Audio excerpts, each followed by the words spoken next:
Eyes wide open, the clock don't rest. Street lights flicker, got a blade in my chest. Not fear, just thrills as the steel shines thin. In the glow of my insomniac, sit and spin. Late night cuts where the stories begin. Fingers on fire and the metal's my kin. Stream it live where the fearless win. This is Juvan's night flick, sit and spin. Glit in the dark, oh the dance so slick. The edge does the talking, every sound it clicks. World's asleep but the shimmer won't fade. Precision's my game and the craft's my blade. Late night cuts where the stories begin. Fingers on fire and the metal's my kin. Stream it live where the fearless win. This is Juvan's night flick, sit and spin. Under moonlight, the sparks they fly. Sharp as my wit, slicing through the sky. The rhythm of midnight, sharp edges sing. Tuned in, live to the late night king.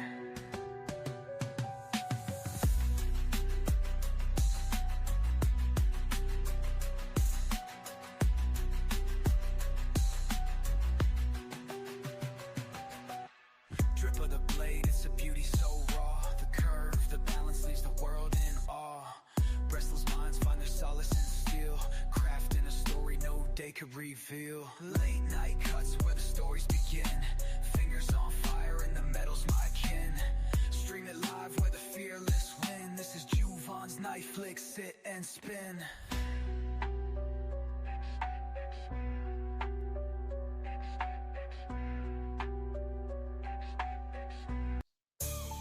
Yeah. You vibes in the word. What a wait. Late night creeps where the shadows grin. Juvan's in the cut, let the games begin. With a flick of the blade, we dive in the sin. It's a marathon groove, not a race to win. The clock don't sleep, the knives don't pause. Chasing thrills, no time for applause. The world spins mad on Juvan's claws, where the edge cuts deep in the night's great jaws. Sit and spin under the neon glow. Wide awake where the insomniacs go. Feel the steel flash, let the adrenaline flow. Juvan's night flicks, it's the live late show. It's the live late show. Right. It's the live late show. We're too sharp to dull, too fast to catch. Each blade is the spark making midnight hatch. In the zone we own on this Twitch dispatch, where the world sits still but the vibes still match. Time's a blur in the sleepless den. Every move's a twist, that slice in the zen. Juvan's got the rhythm, the pulse of man. Locked in the spin till the morning end. Sit and spin under the neon glow. Wide awake where the insomniacs go. Feel the steel flash, let the adrenaline flow. Juvan's night flicks, it's the live late show.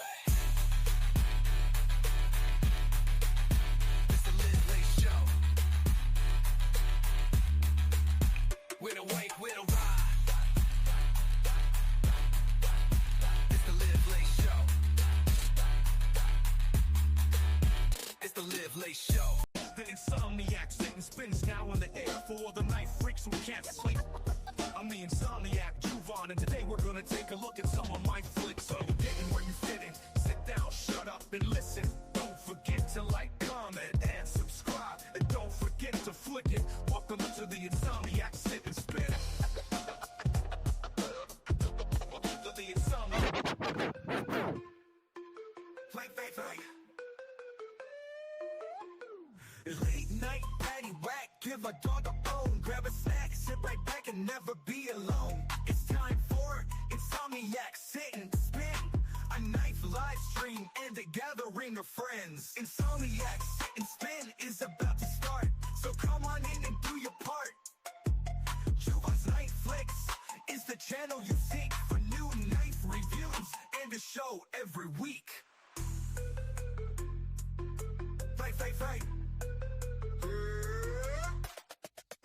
Went out because we only had a little bit, but are you high on cigarettes? And when that stuff runs out, you're gonna wanna make it. Are you high on cigarettes? Let's watch Juvon's weirdness and get high on cigarettes. Let's watch Juvon's weirdness and get high on cigarettes. Let's watch Juvon's weirdness and get high on cigarettes. Let's watch Juvon's weirdness and get high on cigarettes. Do you know that you're right or wrong? Do you know that you're right or wrong? Do you know that you're right or wrong? Do you know that you're right or wrong? He don't smoke 'em, but he loves it when you do. That's why he's high on cigarettes. And if you find him, you should light him up a few. He's getting high on cigarettes.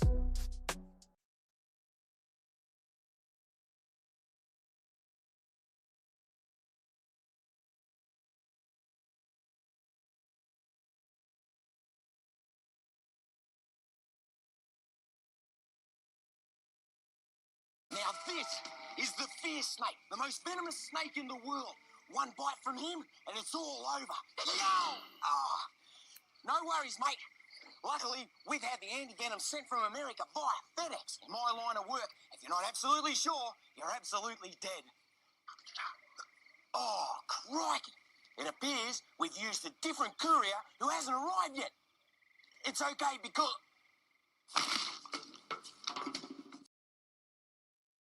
What is up, kids? Let's address the elephant in the room. I believe we are viewing in portrait mode in mobile. StreamYard has changed, and they got this Mars mode, they've got portrait mode, they've got landscape mode, and I've got it set up landscape. And I don't think y'all are seeing it as landscape, because I'm surely not in the studio. But anyways, I apologize for that. Hopefully it is a temporary, I can get around this in StreamYard. Don't know what the deal is. It's weird. What is up, Ryan Ellis? Good to see you, brother. Got you a link sent out. Geek Machinist, what is up? Brando's Blade, what is up? And B Shady was here earlier. What is up? Channel member. And Geek Machinist is a channel member. So is Ryan Ellis. But yeah, I don't know, man. I started early trying to figure it out, got studio going, and it looks like it's portrait. What can I say? Cliff, what is up, brother? Crispy Critter, what is up? And it's making me in my knives. Let's see if I can make it less claustrophobic. Very claustrophobic. I can see you guys in the studio. Let's see. There's Paul Mills, channel member. What's up, brother? But I can't change it. I don't know why it is what it is. It's it makes me worried that when I set it up next week, what's it gonna be? Or Friday. Anyways, it is what it is.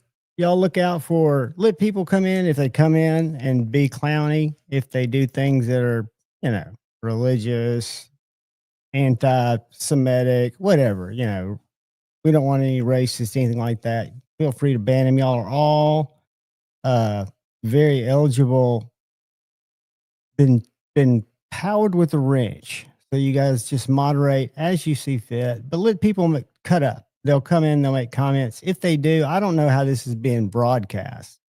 I see it, but it looks like it's going out on YouTube. I see some of you guys in here talking to each other. That's all good. The rest of it, I know my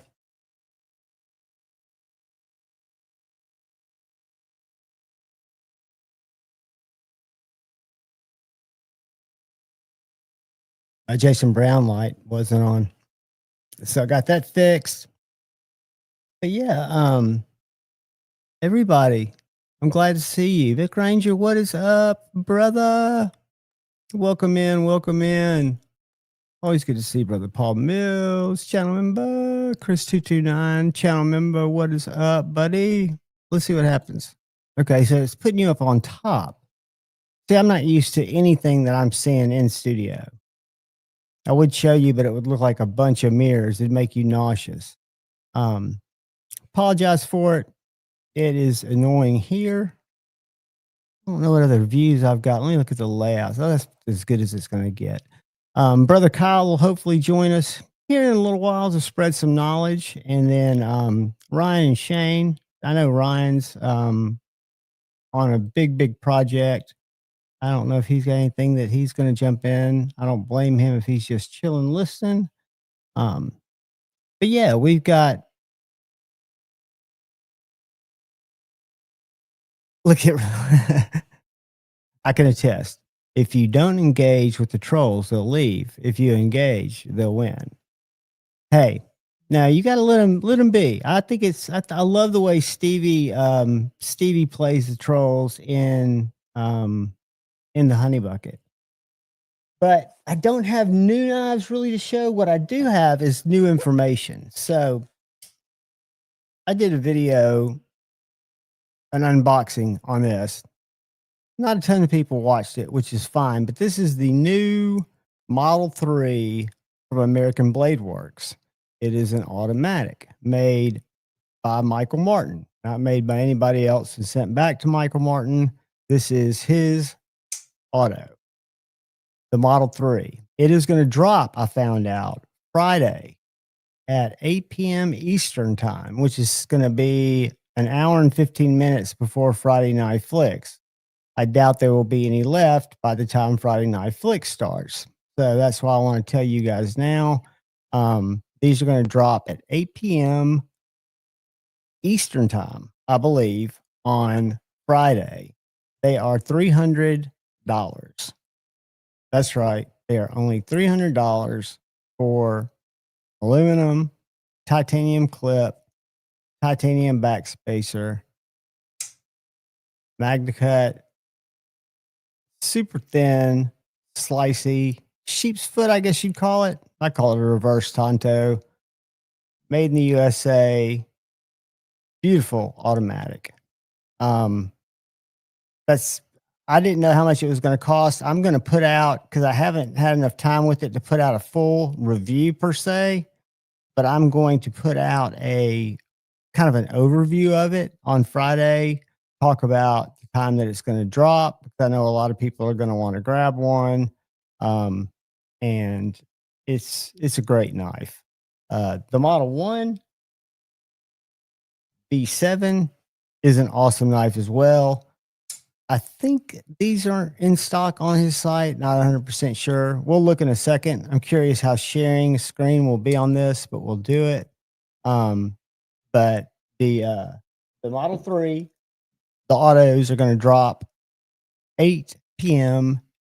Eastern time on AmericanBladeWorks.com. And they're on the site now. So you can see them.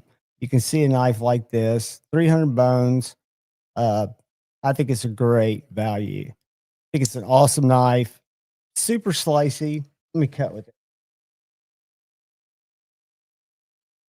Just because I enjoy doing it. I've got a cat fucking with me. Hold on.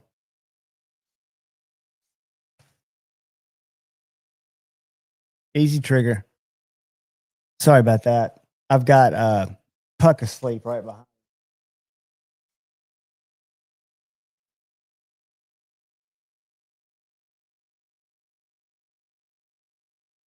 Just step milled perfection. MagnaCut. Gorgeous.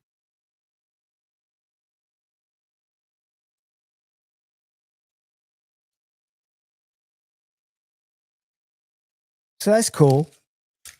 Wanted to share that with you guys. Edgy channel member, what is up, brother? Who else have I missed? All caps. Hey now, brother. Good to see you, buddy. McRanger, I don't know if I said hey to you. Good to see you, bud. A lot of people don't, and I used to not be an auto guy till probably I bought. I think I've always had a couple of autos. My first was a Launch 4 by Kershaw, but then I kind of leaned into them a little bit and have enjoyed several out the fronts and out the sides. But I totally get it. What's up, 1931 Leatherworks? Terry, channel member, what is up, brother? I dox you every time, but I always have known you as Tactical Terry.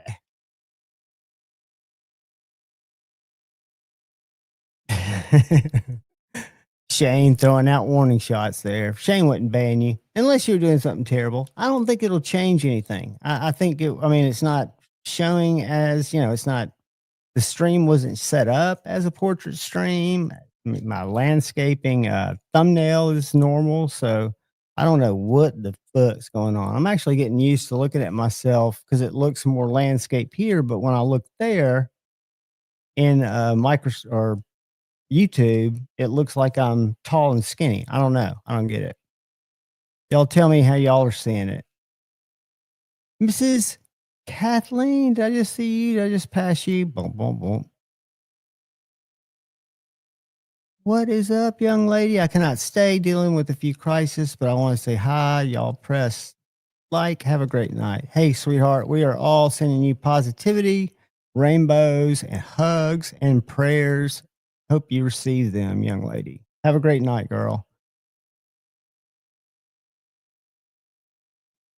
It is aluminum, I believe. It could be tile. Let's pull it up. Let me share it. I need to share it anyway. Hold on. I think it's aluminum, but I'm going to pull it up. All right. Let's see what happens if we share screen. Boom, boom.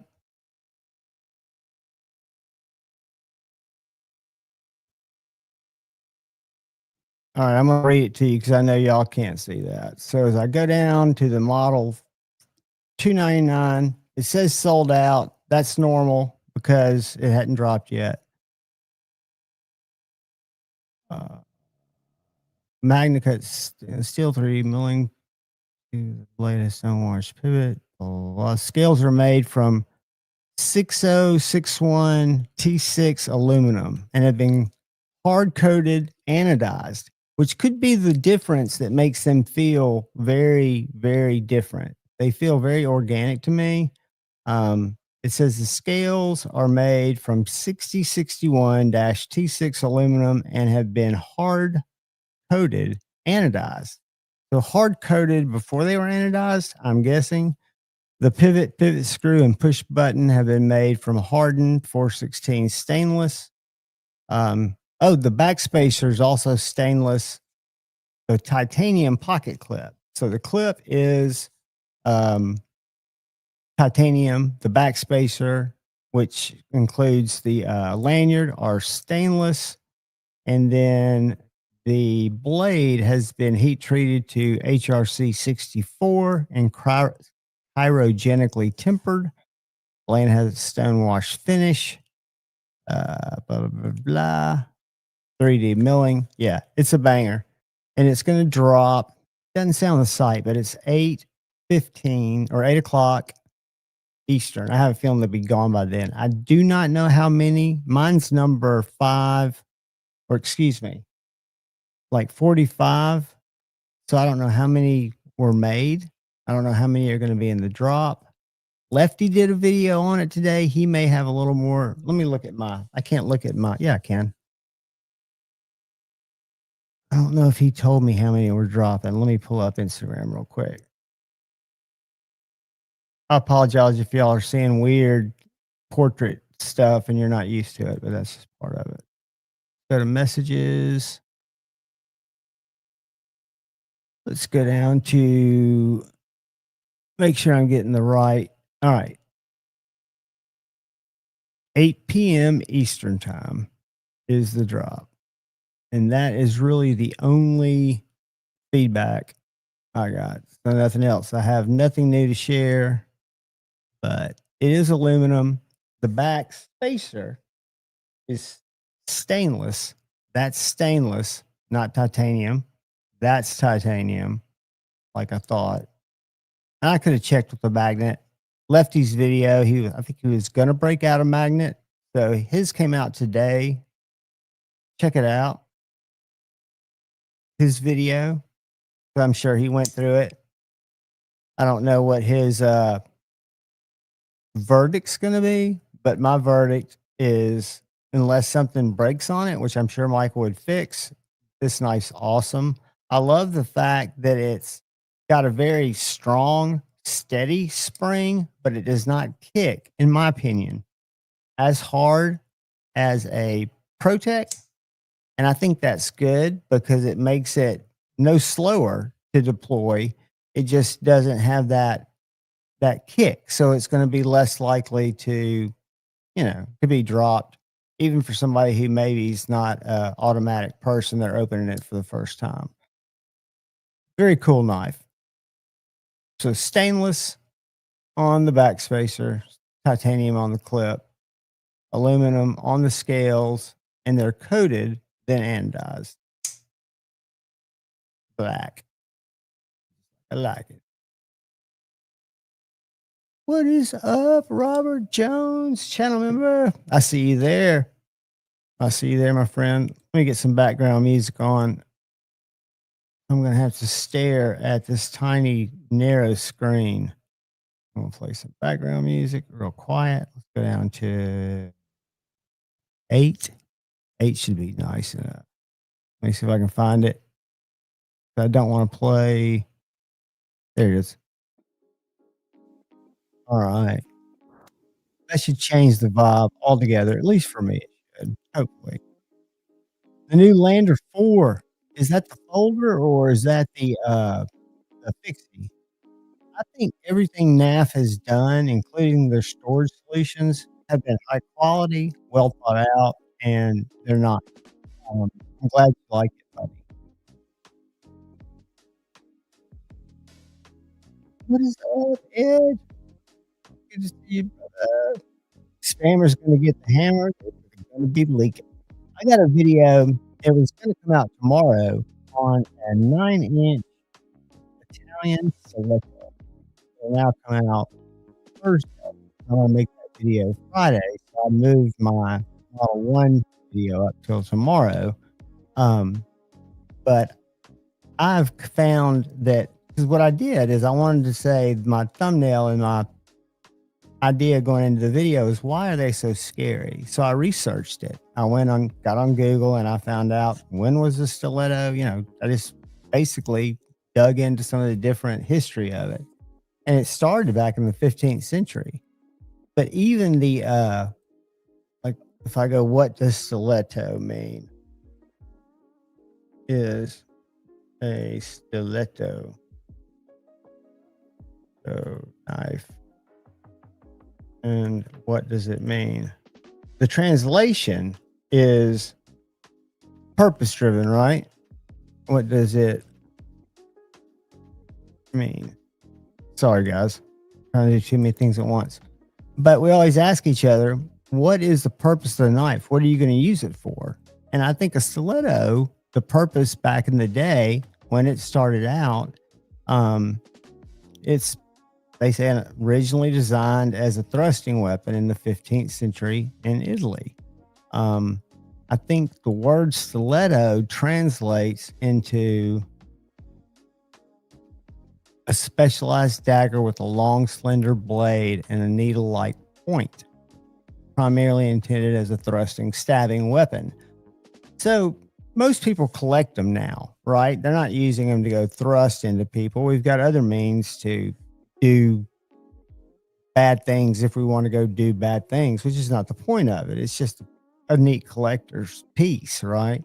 I guess that's why they're scary. They were, Maddie, if you're seeing it vertical, I am. It's the new StreamYard thing. When you go in there, beware. Tell me how it was when you set it up today, because I noticed you guys had a live. Did you have some new? I didn't change anything. I set it up at first, Mars, to see what that would be like. And then I realized I had two things in the studio. So I said, no, I went back and did it in landscape, but it never changed here.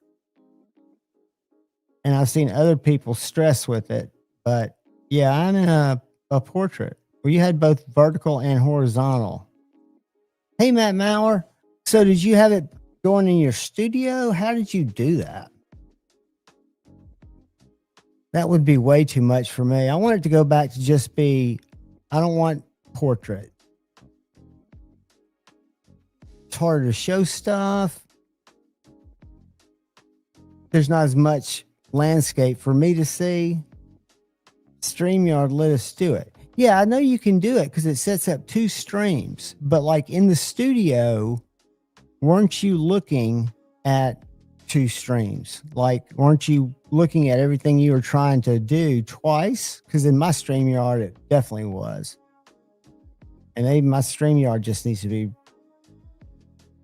rejacked. Matt Maurer, what is up? I'm sorry if I'm missing any of you guys.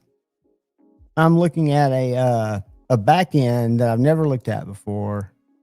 I can see the comments pretty much the same. In studio, you could hide one of them, but both were going. I just want the one. And see, I went back and changed it like at noon today, and it verified that it was landscape because I added my Rumble stream to it. Let me go see if Rumble's playing. I just do that, guys, in case I ever get just shut down. I figure why not have a place to go. Not that anybody would come with me, but to go live. Let's see, go live. Stop. I don't want to do that. I want to go back. I want to go to my channel. Videos. Live. All right. So let's see if it's landscape. I'm curious how it's broadcasting to Rumble, because it shouldn't be broadcasting. Okay. I think YouTube. Let's see. Hold on. Nope. I'm vertical on Rumble too. That freaking sucks. Well, Maddie, I might have to talk to you before Friday if I can't get this to let me go into the studio. That's our Rumble feed. If I can't get into the studio and get it to show me a landscape view. Pocket fixies. They're coming up everywhere. I know that I'm in a knife store several times a week, 4 times a week, and pocket fixed blades aren't a big thing here, but I'm seeing them being marketed more and more. Today I'm carrying a Carry Development, but one of Tim, a little USA maker. This is his, I'm going mentally blank. It is the, Carry Development. I always screw this one up. I'll come up with the second. It's Grip Tech Nitro V Banshee.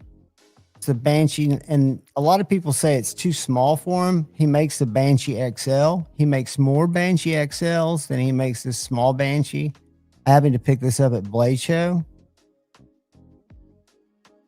But talking about small carries, a lot of that in Benchmade, I think, personally missed the mark on their sheath because it doesn't give you a lot of flexibility in how you were going to want to carry the knife. And this sheath is done so well, I won't be able to get it out of my back pocket. Hold on. So this sheath is done kind of like a pew-pew.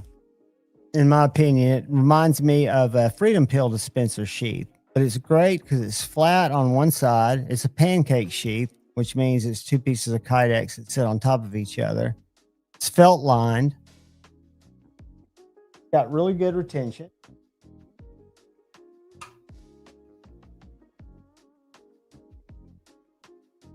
Makes no noise because of the felt.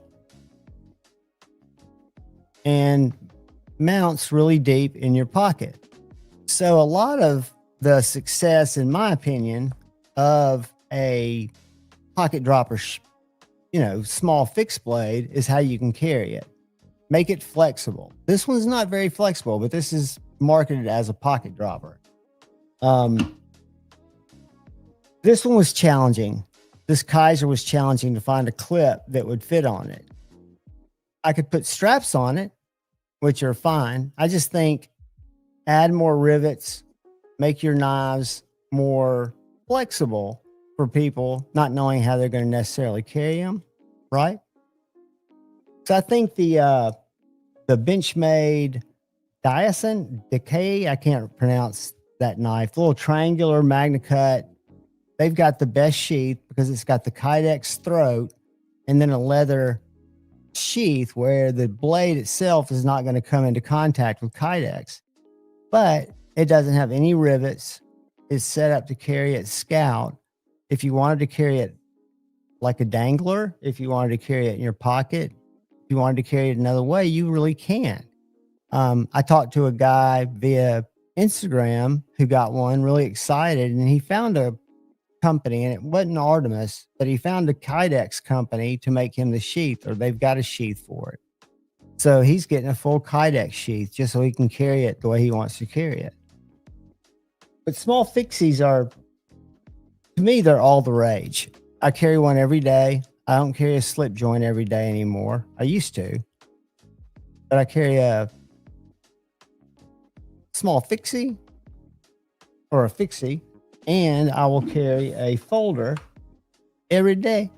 And I always reach for, most times I will make the cut if I'm opening a package with my fixie over my folder, because I expect my fixie to kind of get used on, beaten on.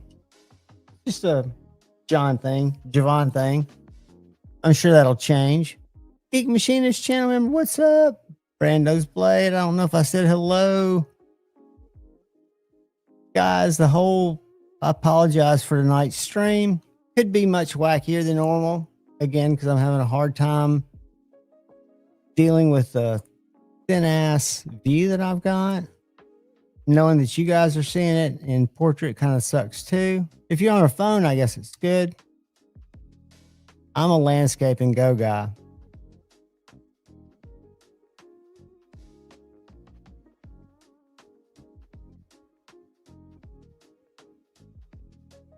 The other stuff that I was going to show off has really been shown off. I've got the jury's still out. I haven't done a review on this knife yet.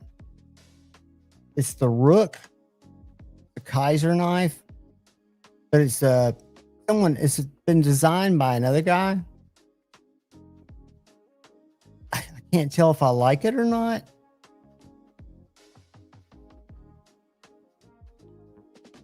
But I want to come out with my thoughts before I sit there and talk to myself about it for 10 minutes. They also make it in D2. So if you want one for less than $60, I think you can get one for around $50, maybe. I'll put links to all that. But my budget go-to is the Kaiser Drop Bear. Without a doubt, if you like a small fixed blade, this little guy is 6 inches long. You can get it in sheep's foot. You can get it in a drop point like this one. You can get it in a clip point. It's got really fantastic ergonomics. It does have a little hidden tweezer and toothpick that I could care less about. It's got a well-placed lanyard hole. On some of the more high-end ones that have the see-through bolts, the back bolt is just where that lanyard would go. But it's very slicey. Designed by Azo, which is Kaiser's senior designer. So it's an in-house design job. But I could recommend this to anybody. It's a great design. Sheath works very well, and it's got a lot of rivets. So you've got a lot of flexibility in how you carry it.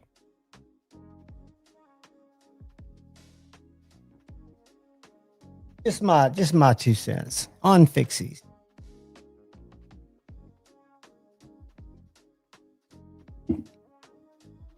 And at the knife store, I'd say probably 10% of the people are coming in looking at fixies. Most of them are looking for folders out the fronts. Because we carry budget. We carry both. Microtech, Benchmade, and then they carry some M-Tech and stuff up front. You please measure from the front of the finger choil to the back of the handle. Total grip length on the Drop Bear? Absolutely. And this will be consistent whether you go with any of the blade shapes. Measure from the front of the finger choil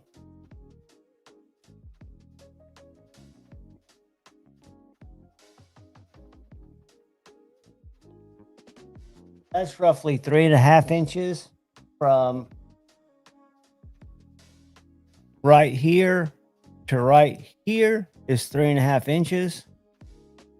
That's what you're talking about. I can get you an inside grip as well.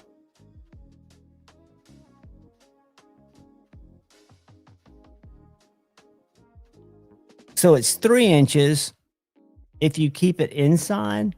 However, the drop bear has jimping inside these choils, so they are designed for your finger choil. So 3.5 inches is going to be your measurement. You're welcome, buddy.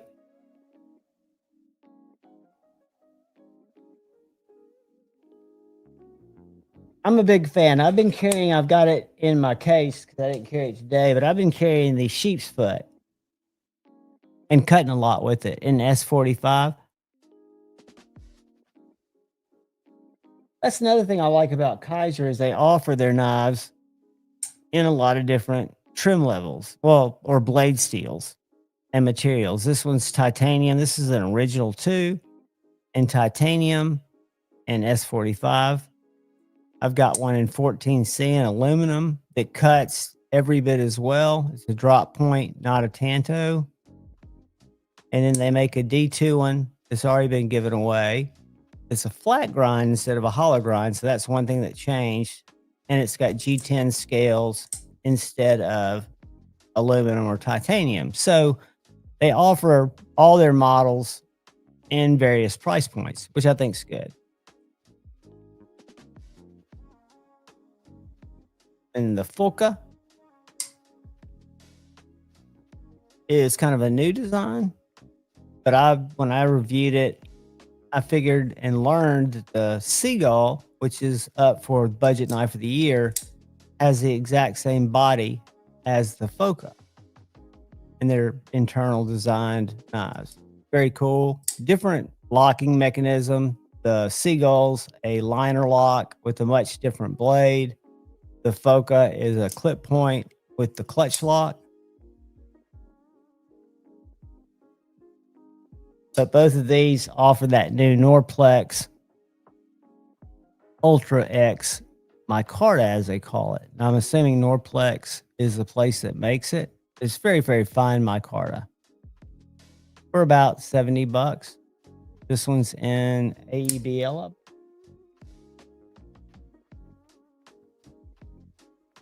Maybe Nitro V. I can't read it.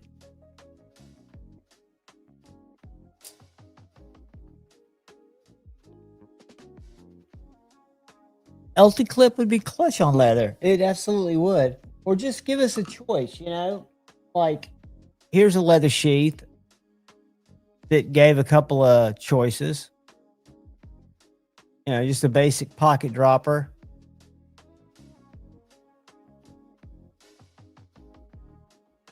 That's the Melissa Backwoods TKL collaboration called the Worn EDC, and it's got the extended grip on it right now. So the knife is a 5-inch knife, but they make these extended grips. I don't know if you can see the last 3/4 are stuck out, so they come together as a whole, but it gives the Worn EDC another almost inch of grip. Nitro V, really pokey stabby. I can't keep it freaking on screen. But also just a good EDC knife.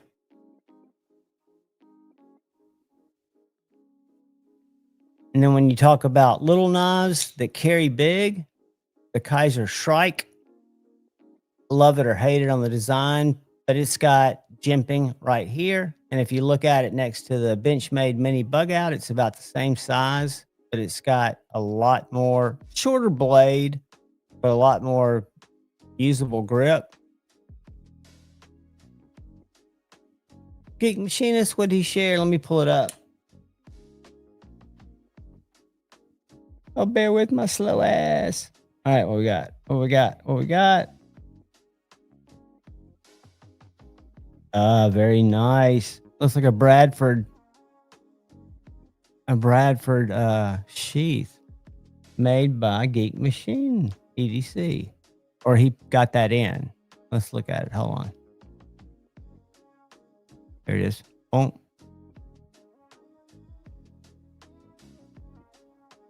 Hopefully y'all can see that. Hopefully that's putting it above the top of the screen. Not the way I'd like it, but hey, it is what it is. Did you make that, Geek?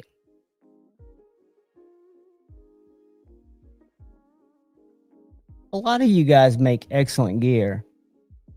Don't apologize for being awesome. There's room for everybody. Room for everybody. Takes a village anyway. That's beautiful, buddy. Bradford Sheep OEM. You just did some swagger on it.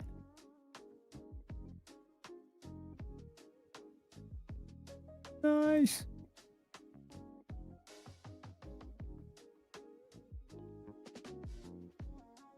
Thinking about pulling the knives off the screen. One I wanted to feature, and these were on sale. I shared it on my Instagram, but there are not a lot of people on Instagram that follow me compared to here. But this little knife is a banger, and he had 3 in stock that were on sale. This is the Marlboro Handcraft Budge. Super thin.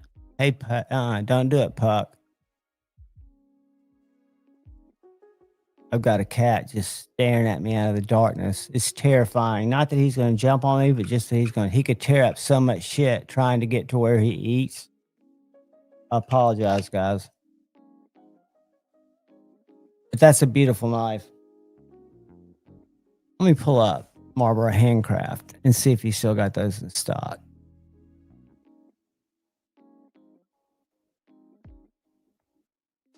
Marlboro Handcraft. There it is. Boom. Go to shop.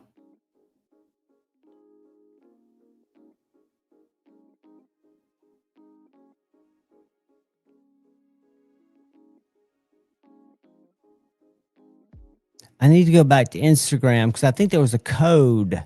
Let me go to Instagram real quick. Hold on. I'm doing this, I know, for nobody. Y'all don't give a shit, but it's put a chain reaction in my head. And if anybody wants one, I want you to save on it. Marlboro Handcraft.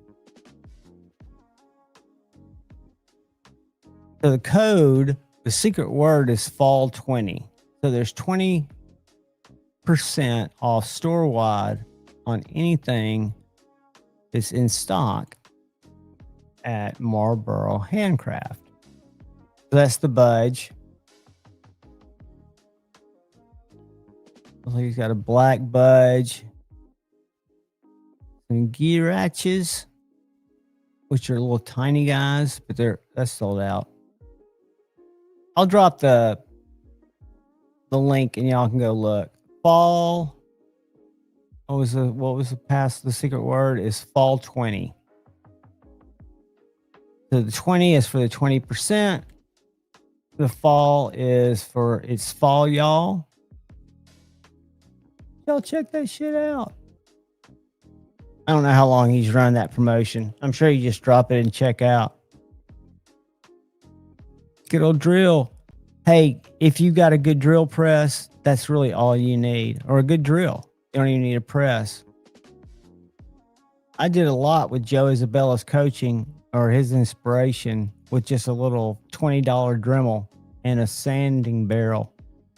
And then Kyle had me finishing handles with a couple of strips of just different auto sandpaper that I picked up at the auto store. I think it was AutoZone. Get in the Zone, AutoZone. So I might not be a craftsman, nowhere close, but I'm trying to get my hands dirty on stuff. Trying to become a better sharpener, where I can even call myself a sharpener. I watched the guy that I work with today working on a zero edge on some Japanese steel kitchen knife. He does by hand on these really soft Waterstones, I guess you'd call them. And he got an amazingly sharp edge on this very weird triangular looking kitchen knife.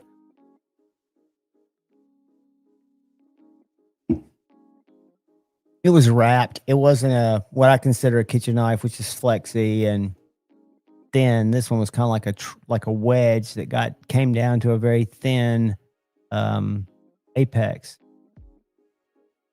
zero grind, if you will. But that's where the shop is, Marlboro Handcraft. Fall 20, y'all. 1931 Leatherworks makes some of the baddest sheaths. Anybody that gets a fret, one of the little knives I designed that Edgy American Blades makes, it comes in a 1931 Leatherworks sheath. He made me a custom one that is absolutely awesome. I've got it in the case behind me so it doesn't get fucked with by Puck. Puck is a cat that's named after the food he was eating when he was feral only about 5 weeks ago. Kind of wish he'd go back to being feral. Got very weird sleeping habits, weirder than I do. But that's neither here nor there. I digress. Brenda's Blaze, what's up, brother? So yeah, let's see if I can pull that off. Boom. A little bit more intimate, but we're still portraits. So what are we going to do? Gonna live with it.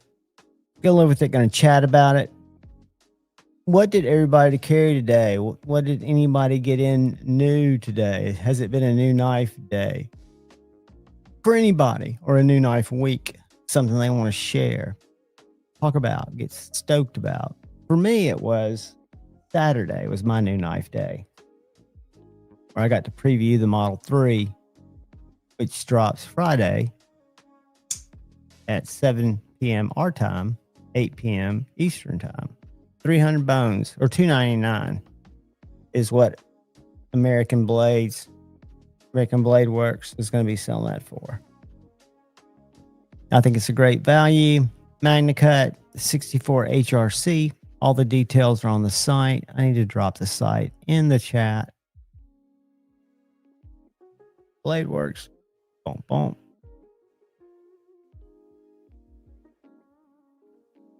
Copy. Paste. Here you go, kids. Gobble that link up, because I'm telling you, there is some really nice stuff, and that's supporting a very small business. One really nice guy. I know everybody hadn't had a chance to meet him. I have met him. His son's not quite old enough to work in the shop. Maybe one day he'll pick up the skills. I don't know. But Michael's doing all this himself.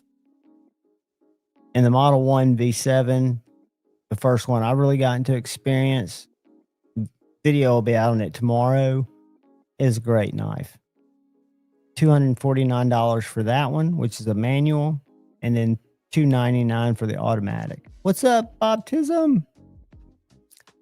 Just took in a new feral this past weekend. We have a dog named Walker from Netherlands Story. We named him Black after the wolf. Sweet. Is the feral you took in a cat? Because a lot of times dogs, when I had Ashley, my German Shepherd mix, who passed away at Blade Show last year, she's the one that helped Tippy, the cat that hates Puck, the cat that's been in my house now for 4 weeks maybe. She brought him in and kind of domesticated it, I guess. Made it a decent cat. Where Puck's just a rebel.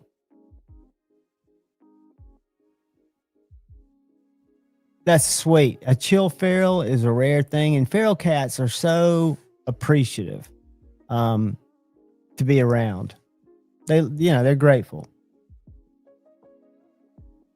I think cats, when you go rescue them from a pet store or a vet or wherever you're rescuing your pets from, they're thankful too.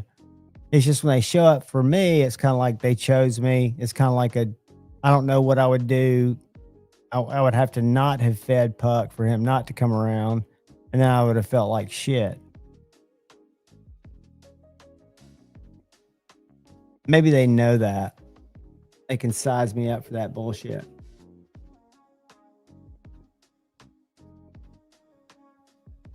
But yeah, Kaiser's and American Blade Works and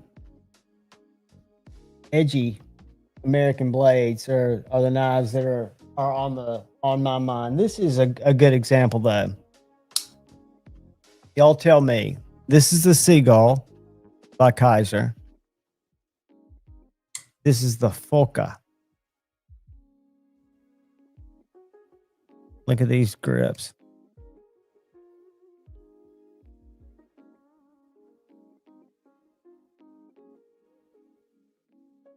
There's a little bit difference because the Seagull has multi-deployment, so it's got a flipper. So it is cut back here. See that? But the Folka,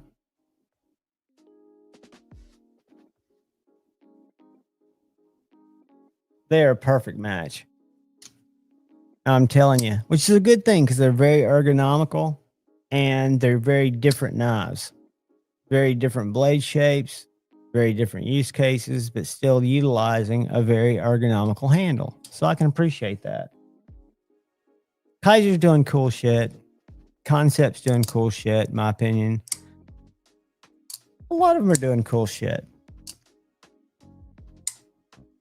And then you've got stuff like Michael Martin doing very, very cool shit because it's just him.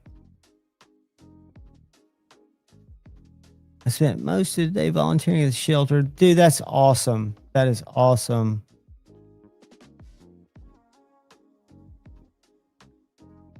Trucks and Muscle. That's awesome that you're jumping in there, buddy.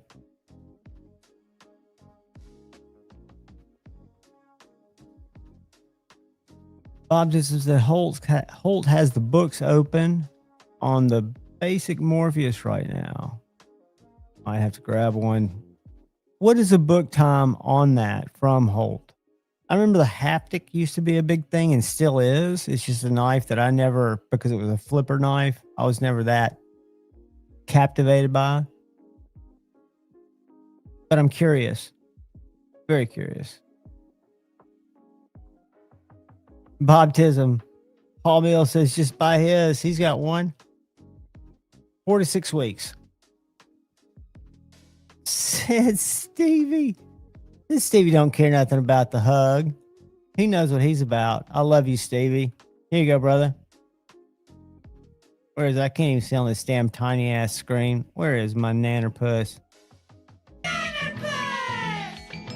You can call me Nannerpuss, Nannerpuss. And guess what? I love Nannerpuss. You can call me Nannerpuss, Nannerpuss. And guess what? I love Nannerpuss. To give you a little man hug too. Thank you, brother. I appreciate you, Stevie. Y'all let me know when you get in StreamYard next time how you keep this shit from happening. Because I've got it set up as landscape. If I leave and come back in, it shows that I'm broadcasting in landscape. Nowhere am I broadcasting in landscape. And I hate the way this looks. It looks like I'm, from what I'm used to every week, it looks like I'm looking down a tunnel. Hate it. Let's see what happens if I change background. Let's see if it's even worse. Let's see what happens if I go. That's horrible. That's creepy. I'm gonna go with that.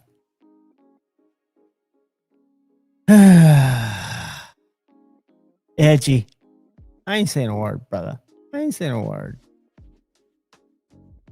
But surely YouTube's not going to. I mean, surely we can still broadcast normally. I've watched a couple of live streams today that were in a different vertical, if you will, but they were normal.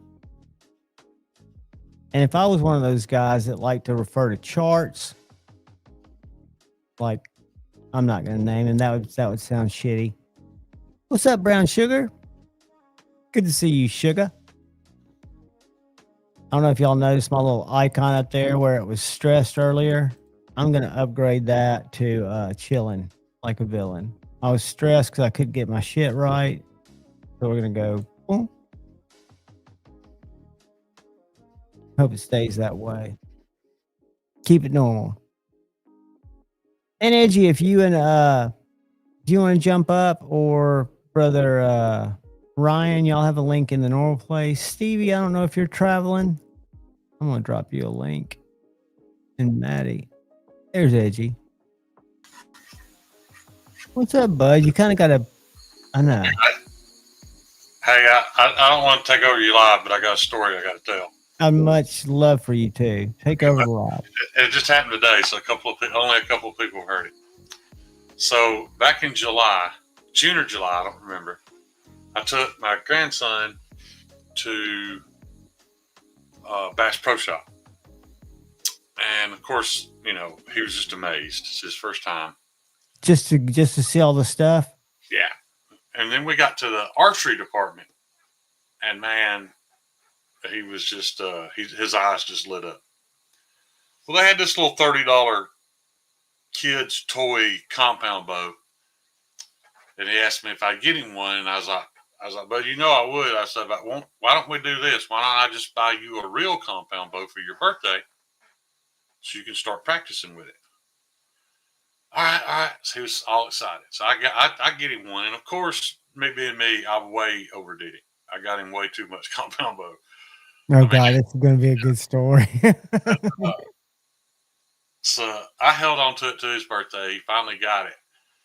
And I think he tried about 4 times to draw it, and he got it maybe once. And I told him, I was like, Cam, it's not just about being strong enough to draw it. You got to be strong enough to hold it, you know, stable so that thing don't wobble, so it don't skin you, you know. It's just what you need to do. Every day you need to try to draw it a few times, build them muscles up. And, you know, I told him, I said, just don't ever pull it back and just let go without an arrow in it. You can jump the string. All right. Well, I got a phone call today. Mama? From my daughter. She's at work. And she's like, Dad, my area manager has been here all day. She's like, and Cam all of a sudden just started blowing my phone up. She's like, he don't do that. So I answered. He's like, Mom, you remember that compound bow Papa bought me for my birthday? Oh, no. She said, yeah. He said, well, I was practicing like Papa told me to. He said, and I let the string slip. He said, the bow's fine, but there's a big piece of skin missing off my wiener. And she said, Cam, were you naked? And he's like, no, I wasn't naked. She's like, well, is it bleeding? And he said, not currently. Oh my God. So hold on. We got a compound bow and a bleeding wiener. Dude, I was all day trying to figure out the physics behind. Did it snatch it out of his jeans? But he doesn't wear jeans. Cam has an issue. Right. He has to have loose pants because I won't pee in front of him. Does that tell you enough? Yeah. So he won't wear jeans because they're uncomfortable. They bunch him up too much. And so all day after that phone call, for the past 4 or 5 hours, I've been trying to put together in my head how the string hit his wiener, whether it was through his pants or not. And I finally found out he was sitting on the couch playing with it. So he had the bottom of the bow tucked into his crotch. And when he let go of that string by accident, it whizzed by so fast that apparently it momentarily pulled his pants down and chafed the side of his wiener. So is he ever going to pick up the compound bow again? Is he done with it? No, he'll be playing with it again tomorrow, dude. But I called to check on him a little while ago, and my daughter said, so well, I came home and checked it. She's like, it's just a chafe. It's just, it looks like raw meat. She's like, but it's not bad. She's like, but what I wasn't expecting is that both of his balls are blue. She's like, it literally bruised his testicles. So he got the thump of a fucking life as that thing was going by. Yeah, I mean, this bow, I would hunt with this bow. Like, it's not a child's bow. Can you just adjust the strings, or that didn't help with the pulling of apparently everything? There's an adjustment, but I bought it because it looked smaller. I didn't think anything about the poundage that it would take to get it to break. Yeah, and he's pretty strong. He's a stout kid. So every day he's been pulling on this thing, building his muscles up. It just so happens today he let go of the string. Well, he and I are built differently because I'd be like, fuck that. Get me a pew pew. I'm never going to pull a gun. I know why those Indians got fucking, they lost. I'd be all fucking hating bows. This kid learns everything the fucking hard way, and I love it, man. He'll probably end up being a great bow hunter. I don't know. Maybe so. But, I've told a few people. I called Brian F. I called Kyle. Called Crispy first. I knew Crispy would appreciate it more than anybody. But and I was telling him, like last year, he fell out of a tree, cut his ass cheek wide open, had to go get stitches. Because he had a stick, right, on the way down? No, he landed on a piece of metal. Oh, God, even worse. And Doc walks in with a stapler, and Cam's like, what are you going to do with that? And he's like, we're going to staple this gash shut. Cam's like, no, we ain't. He's like, buddy, we don't have no choice. So finally, he struck a deal with the doctor. He agreed to let the doctor staple his butt shut as long as he could have the staple gun and some staples to put in his bug out bag when he went home. And they fucking let him. They sent him home. Huh? How old's Cam? Yeah, after they use it, it's probably thrown away. He was 8 or 9 at the time. So he's got a suture staple thing in his bug out bag at home. Apple don't fall from the tree, does it? That kid. That's beautiful, dude. I'm just glad he's not old enough, for him to need to play with it every day, because I have a feeling he's probably don't want to touch it right now. No, I mean, that's the kind of thing, especially because those balls, when she saw them blue, they're probably going to be hurting for a while. Yeah, he says he's not hurting, so I don't know. But I'm also I don't feel bad for him because mine's probably not big enough for the bowstring to have caught it.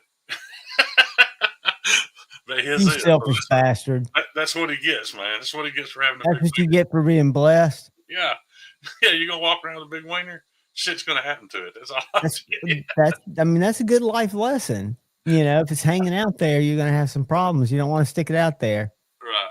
Yeah, and he won't wear underwear. He just never wore, just refuses. Will not wear underwear, will not wear blue jeans. All he wears is like those shiny, like workout pants or jogging pants or like gangster pants. Yeah. Not like the 3-stripe Adidas, more like the Under Armour type pants. Yeah. Yeah. I was gonna shoot Stevie a link. Yeah. I don't know how many people you can add on here on vertical. The main reason I jumped on was to see if it would let you add me. No, yeah, absolutely. I mean, I think it even when I was trying to set up and thought about going first aid gear. You're right. When I was getting in here trying to get it to go to horizontal, I was just messing with layouts, even though it wasn't doing anything to the end game. Hold on a second. Let me shoot this over. Yeah, I asked my daughter. I said, "It's fun being a boy mom, ain't it?" She's like, "Yeah, it's great. I get to go home and put some antibiotic ointment on my son's overly large wiener. It's a fun time." I can't believe he's ready to get back on the bow. Dude, I would be so like. He's dedicated, man. Has he thrown any arrows down it yet? What's up, Cheeto? No. Well, this is what's weird is I actually bought him. I got you, brother. I went back and bought the $30 toy compound bow just so that he would have something to shoot, at a hay bale. But he's practicing that thing every day. He's very aware that if you're not strong enough to do something, that you just do it over and over and over and over. John, he's got where they used to live. There's 3 cords of firewood stacked up in the yard. every stick of it cam chopped. They don't have a wood burning heater. He just was working himself to get stronger. Yeah, he would just drag up a log and leave it laying there. Cam would come off from school, chop wood. I asked him, I was like, "Buddy, why are you chopping all this wood? Y'all don't even have a wood burning heater." He's like, "Because it makes me strong." All right, man. Hey, that's the great thing about youth and testosterone. Let it go where it's going to go. Right. And the good news is you probably won't smack the string across his wiener again, because that's one of those things that. No. Yeah, I'm sure he learned a lesson on that one. He's adjusted his stance, literally. He's a very smart kid, but like most geniuses, he lacks a little common sense, sometimes. But, Well, we all have to sometimes get a lesson. I mean, the lessons are not usually easy to learn. The ones that stick in the brain are the ones that are usually tattooed with the most pain. Yeah, they did an IQ test on him because he was failing second grade. They couldn't figure out why. They did all these tests. He's not ADD, he's not OCD, he's not this, he's not that. So finally, I called a friend of mine that works at the Board of Education, and she specialist and had him tested. At 9 years old, he had an IQ of 146. And she called me and she was like, the reason why he's not stimulated is because he's bored. He's like, he's smarter than the teacher. It's like everything they put in front of him. Do y'all have accelerated programs there for where he is? He's in them now, yeah. He actually has a special teacher that comes like 3 days a week, and he spends half the day with. Has he shown at his age, what is he now, like 12, 10? 10 now, yeah. Does he have a what he want to do kind of thing? Or does he have a... In kindergarten, how the first day of school, the teacher asked kids to stand up, say their name. She asked all the kids to stand up and say their name and what they wanted to do when they grow up. So all the kids stood up. His kindergarten teacher told me the story. She said, it's the same thing every year. The little boys stand up. They want to be policemen, firemen, or astronauts. Little girls want to be nurses, movie stars, whatever. She's like, then it's your grandson. I came to him and he stood up. He said, I'm Cameron Shane. Around in the yard. You broke up. Say it again. I didn't hear that. You said, I'm Cameron? He said, I'm Cameron Shane McMahon, and I just want to piddle around in the yard. Hey, that means I'm going to create shit that's going to blow your mind. Yeah. He'll get there because hopefully he's I think a lot of that. And he should. I mean, he's got a good opportunity. His dad was murdered a few years ago. Him draws a Social Security check because he'll have about, I don't know, $35,000 in the bank when he turns 18. And I was really proud of my daughter that she's never touched it. And because again, my only hope, I don't care what he does. I don't care what he ends up doing, but I at least want him to have the opportunity right off the bat to never have to work for anybody. That's my dream for him. Now, if he tries and he fails and he has to go to work for somebody, fine. Or if that's not what he wants to do, fine. If he wants to buy a van and an acoustic guitar, try to make a living that way, I don't care. I just want him to have the opportunity. Well, he's got the mental facility to chase, because right now is a time that I don't think there is a work for people future. I really think, unless it's a big, and again, somebody at my age is much different than someone going into the job force, but I would look at it as it's kind of you got to do it for yourself. Kind of. And Bob Tism, he certainly has the tism, but not as bad as he has a little brother that's 4 weeks younger than him with a different mama. And he's almost nonverbal autistic, but I love keeping up with that kid's life because his mom will post pictures. She'll come home from work and he'll have all of her shoes in the kitchen. She's like, Shane, you could put a laser on them. They're all lined up perfectly, or he'll take all the canned food out of the cabinets and organize them by color and shape and size and can just dance You just have to see it. I mean, it's Everybody's, I mean, got their own he's got special his need. thing. Yeah, They can. he can't talk because he'll sing, but he just doesn't verbalize with people that much. But He's more involved. he definitely has. He's definitely a little bit on the spectrum, but you know, he'll be functioning, I'm sure. I think evolution, not the spectrum is a real thing, but I think evolution has kind of drawn people with the everything that's around us to be more isolated. Did he not come in? Yeah, there he is. Look at these. What's up, Yeah, brother? we've seen it, you know, with a certain level of autism. You know, Elon Musk wouldn't be who he is, I don't think, without a touch. You know, you talk to any of the high level MMA gyms, and they'll tell you, like, we can give you steroids to make you strong. We can teach you all the moves. It's like, but the biggest cheat in MMA is autism. It's like, you don't They want to focus. Lex, you do not want to roll with an autistic. And he's come under fire, but Lex Friedman's the perfect example. Mm-hmm. That's a guy who learned to play the guitar, got into Taekwondo because that's what he wanted to do. What's the one that we choke people at? Is that Taekwondo? That's jiu-jitsu. Jiu-jitsu is what he's into. Whatever Rogan. He's a Rogan sphere guy. Yeah. Question, guys, real quick. Sure. On StreamYard, does it look super tiny that I can barely see? It's totally fucked up, dude. Okay. That's what I was trying to tell you earlier. What I'm wondering, though, John, is if because you went through stream, I single new person in the chat.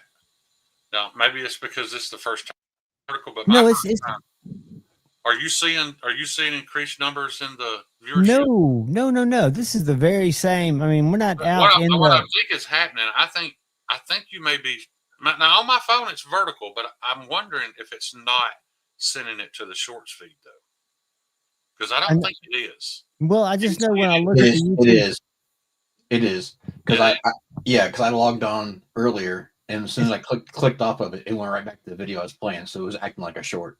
Okay. That is shocking, and maybe it just takes I think that you do that, but I think you should do, John, if you're going to spend your time to do this. But Shane, it hurts me to do this this little view because I can't see you guys. It just seems to me, you know how I've got tisms myself. It makes me feel constricted or claustrophobic a little bit. I mean, granted, you're half the size you normally are, but I can see you fine. But my point is, if you're gonna put your time and effort into it, and you have a choice between 50 people viewing or possibly 50,000, it just makes no sense. Well, if they see it afterwards, that's that's where I don't want to have to communicate with more people necessarily. If they see it afterwards, it's good. You just sound like Stevie does. The people who are constructive, maybe they hang around. But I'm telling you, I've learned, because I've had some hateful ass people show up in mine, and all they want is for you to interact. They want to be recognized. If you don't recognize them, they'll leave. Shane, the minute somebody tries to argue with them, they're like a pig in the mud. If Javon is now half the size as he was before, does that make him like a quarter of a normal human being? Yes. Okay. I actually feel big in the screen, bigger than I'd like him because I'm, I guess, portrait.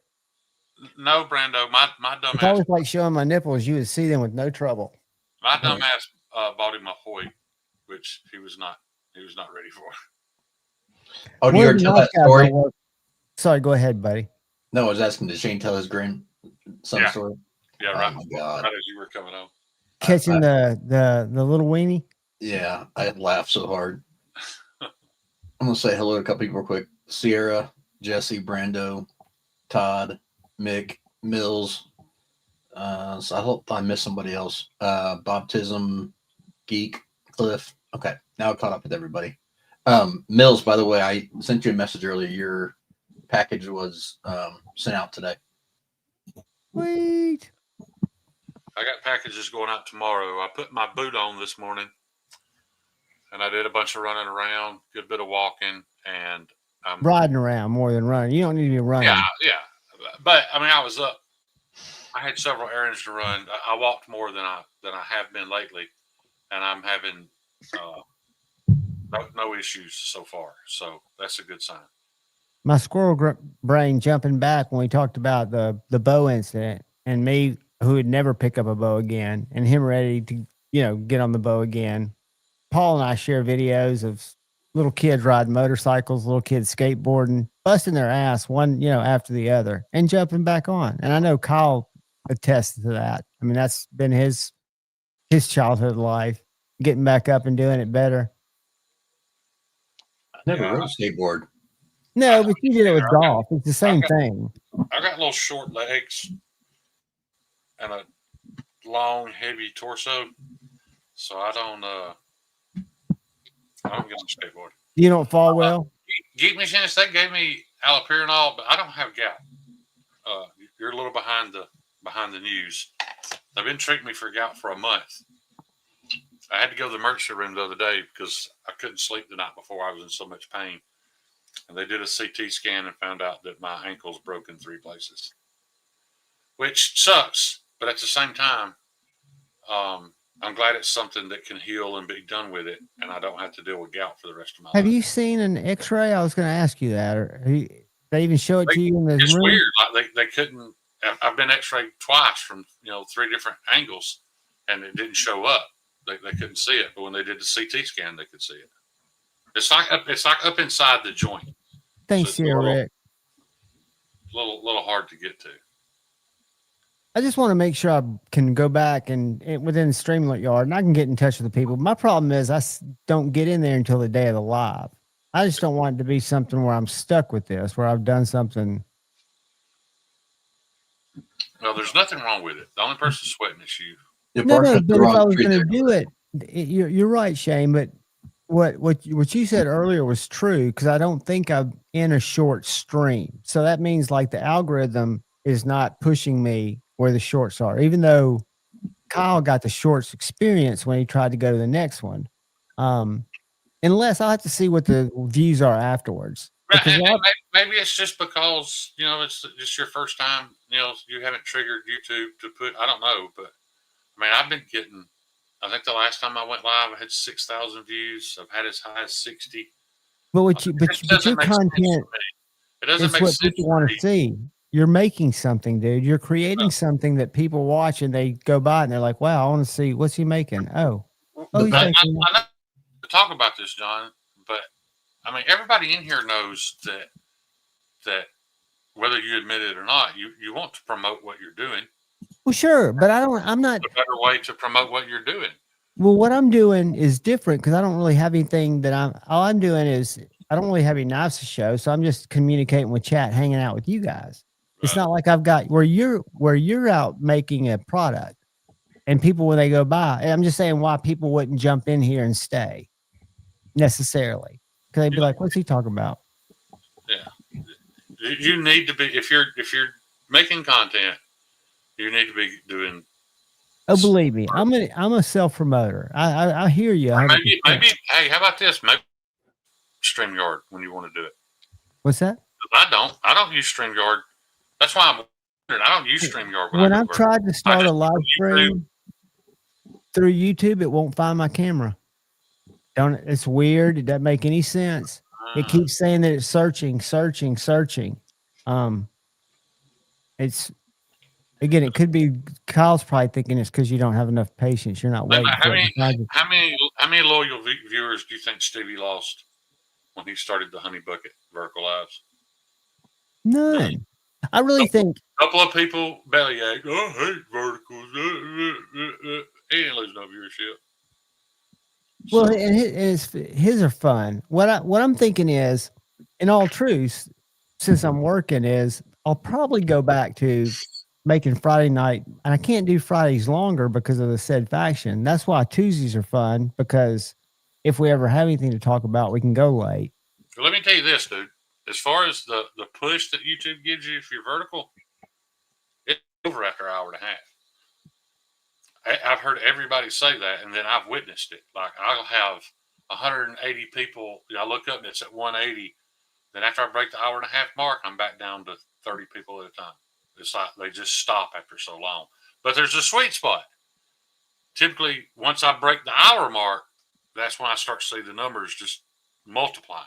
Well, that's where I learned, you're the first person that made me do a short on YouTube. And I thank you for it. We were sitting out there outside the Nashville Custom Knife Show, but I learned that if I do 9, that's the sweet spot. If I do the 10th short I put up, even if I put them up all in a row, the 10th one will not get in the stream. It might get 50 views where the others are getting over 1,000. Yeah. Is the chat messed up with Verticals, Todd Carr? I don't know. I've never. I don't see it from I don't have my phone in front of me because it's the camera. What ends up happening is you don't see the chat on the right like you normally would. It's underneath of it, and you have to like try to scroll through, so you can't go back up and see the chat like you normally can. Happy Veterans Day, Ron. I need to start that. Mine's all exactly the same right now on my computer and my television. Well, not on mobile. It's not. So the people who are on mobile, it makes a huge difference. It does, because when I'm in the honey bucket, that's how I chat with people, because it's like overlaid. It's like overlaid as I remember it towards the bottom. When I'm on my phone at the shop. Hey, thank you all the veterans out there, including Shane, for everything y'all have done. I wanted to make a video today about Veterans Day, but I stopped because I knew somebody would take it wrong and it would create some kind of hate. But I wanted, if you don't mind, I want to explain what Veterans Day means to me. I think that's important. I find it really awkward when people thank me for my service. That doesn't mean I don't appreciate it. I really appreciate it that people would thank me for that. But at the same time, I find it awkward. And this is why I find it awkward. I signed up when I was 18 years old to get out of a very impoverished situation. It was literally the only chance I had of getting out of my situation. And when I raised my hand and agreed to die for my country, I didn't think anything of it. There was no personal pride that I was volunteering to die for citizens of this country. I went in because it was an escape for me. It was a chance to succeed. And after being in for a while, I realized that I may have gained a little bit more pride about serving my country, but not a whole lot. It was really more about all Veterans Day and serving in the military meant to me was I didn't care about dying for any of you fuckers, any of you. However, it creates such a bond between you and the people that you are there suffering with that I would snatch the souls out of as many motherfuckers as I could on my way to dying for any of those people. And people who haven't served will never understand that. They'll never understand why you would be willing to die for a guy you've known for a year.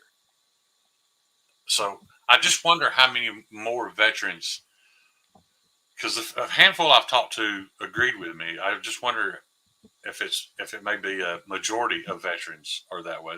They're not itching to die for you, for the country, for the government, but for the mission. They're damn sure willing to die for that guy.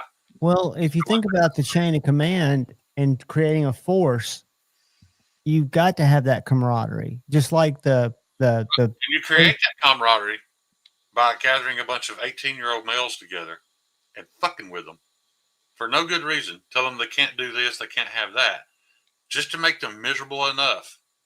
All the chain of command is there for is to give those guys to break you down, to mutually hate. That's all they're there for. And I think it's that way in the workforce too. I think the employees are supposed to have a little disdain for the boss. They're supposed to hang out in the break room and talk about that asshole. The wrong answer is, if you're not willing to step on somebody else's career to better yourself, because the timing's, the opportunity's there, but if you have a loyalty, that loyalty is not rewarded. Not at the company that's, I think if you do the research, you can find out where I was for 11 years. Let's go to my LinkedIn. But no, it's not, it's not rewarded. And I think what you see in any big organization, and I call it an organization, the military probably being the biggest, is I won't even compare what I went through in college to get that same group of people to bond without questioning things that you should normally question. That's why they call it the Fraternal Order of Police, from what I understand, is they bond them together really tightly. And when I was at a fraternity, And the they best way bond. to bond young males is to give them something to mutually hate and make them suffer a little bit. Yeah, and for us, it was Hell Week. I don't remember having a common enemy. It was just trying to get through the discomfort of no sleep. And I And don't want stuff. anybody. The reason why I didn't make the video, I thought about it all day. The reason why, because I don't want Hey, anybody Cat's to think that I'm discounting the importance of Veterans Day, because I'm not, and I don't want anybody to think that I don't appreciate when I get thanked, because I do. But you know, I think about situations. I don't know how many times I've watched interviews with guys when they told the Jason Redmond story. If you watch any of the military stuff on YouTube, you know Jason Redmond. He's the guy with the really jacked up face, where he got his face blown off. The fact that he's still alive is just amazing. And the story was always very powerful to me. But it became even more powerful about a year ago, when all this drama about people trying to make out like Marcus Luttrell was a coward and a liar and blah, blah, blah, all this shit. Because never one time did I hear anybody tell that story and tell who it was that laid on top of Jason Redmond and took rounds to keep him from taking more rounds. It was fucking Marcus Luttrell. And this was after what he went through in Afghanistan. After. You know, he still laid on top of that guy and took PKM rounds to keep him alive. so we're talking about, did he get notified by the military for that service? Surely he got some kind of special. I mean, I realize that the media will honestly don't know.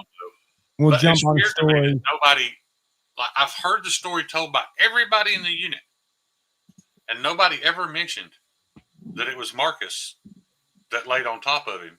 Could it have been because that's what brothers were just thought of to do, that you would all, that it was just kind of a, well, of course he threw himself in front of the. And if you went back and watched the Patriot Tour, the first season of the first round of the Patriot Tour, everything that people accused Marcus of, he admitted. Like, he stood on stage and admitted that he was a coward. You know, that he dropped to his knees and dropped his rifle and wept when Michael Murphy died. He admitted all that. And then 10 years later, we want to come out and bash these guys and try to strip them of whatever dignity they had. He admitted that he didn't write the fucking book. The Navy wrote it. It was promotional propaganda. He admitted all that from the beginning.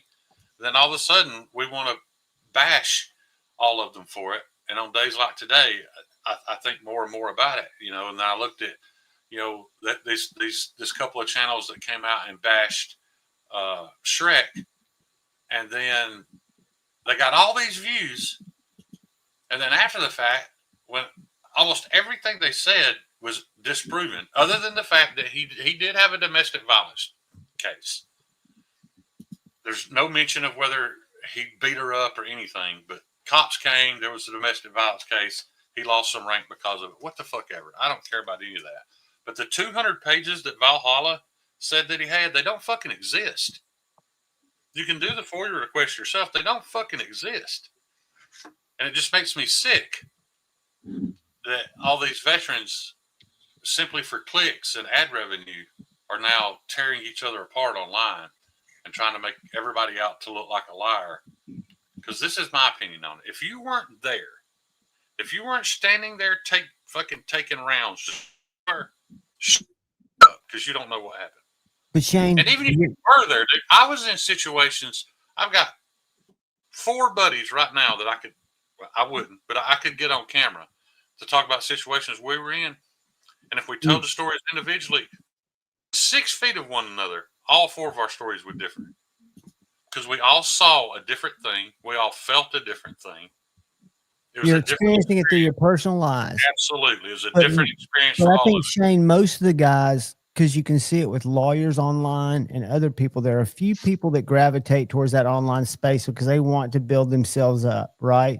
Right. I don't think you see everybody running to that online space. I think it's most of the people are like cringed out, going, "I can't believe you're talking about that." And I get that too. The guys that believe in the code of silence, and they're kind of disgusted by the guys that have broken it. I get that. I get it. On the other hand, well, I'm not saying that you shouldn't be telling their story after what they've been through.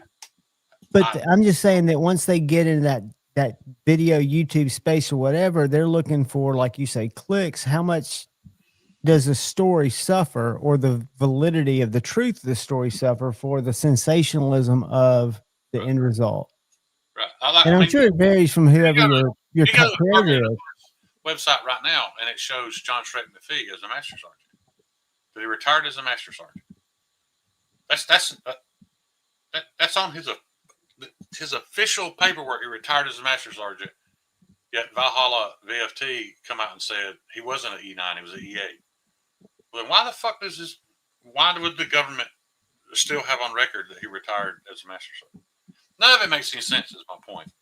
And it's just sick to me that all these guys went through all that to create that bond, only to have other people who don't know them, weren't with them,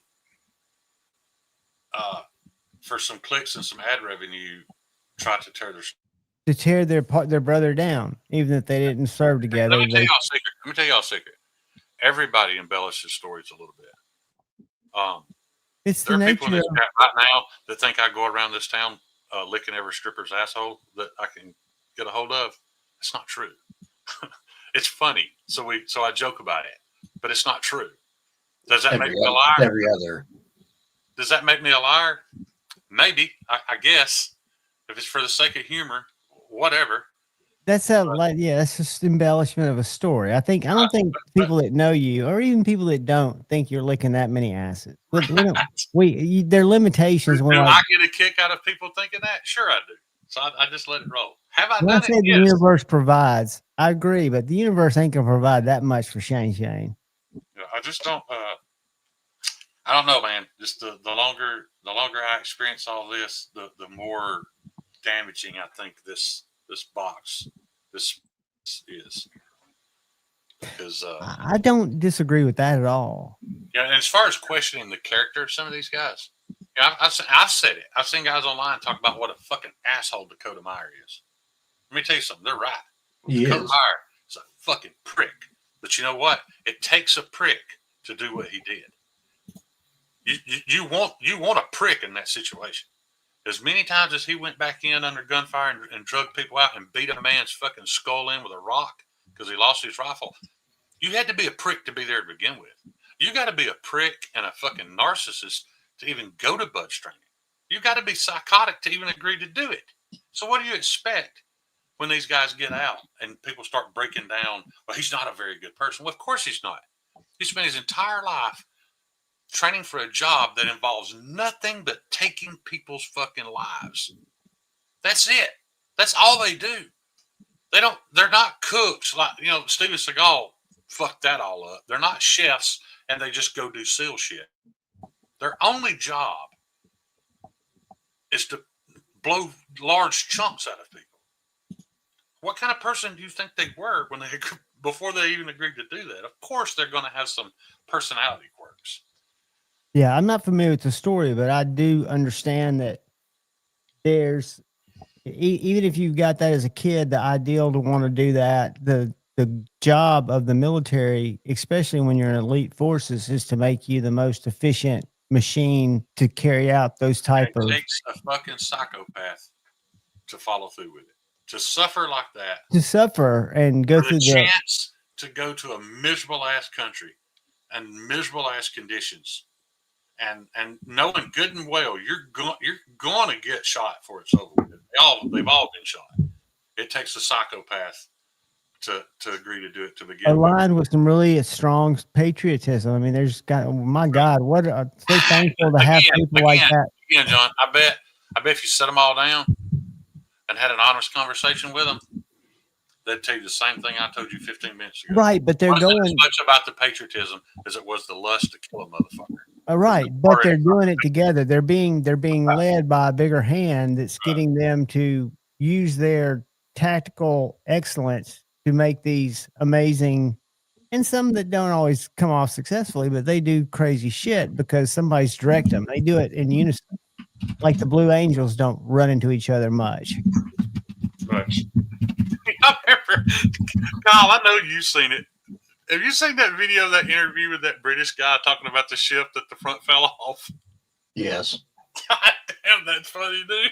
I bet I've watched it 15 times and I could watch it again right now. God, it's so funny. But anyway, it's Veterans Day. I wanted to get on my soapbox. So, dude, we love your soapbox. I didn't throw this up there once.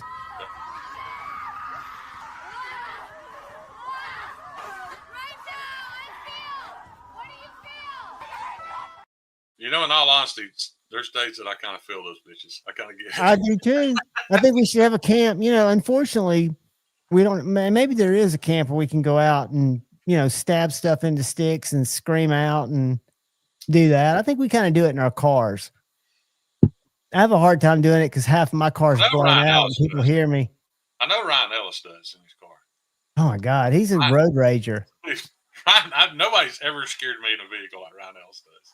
Because Ryan could do some damage when he got out of the vehicle, and he will get out of a fucking vehicle.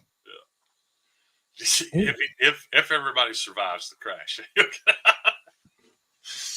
Oh. But he'll follow. I think he's the kind of guy that'll follow you into a gas station and say, "Hey, motherfucker." Yeah. If you follow that guy into a gas station, you're fucking crazy. Not because you probably haven't even seen him yet, but just after what you just saw him do on I-20, I ain't following that crazy.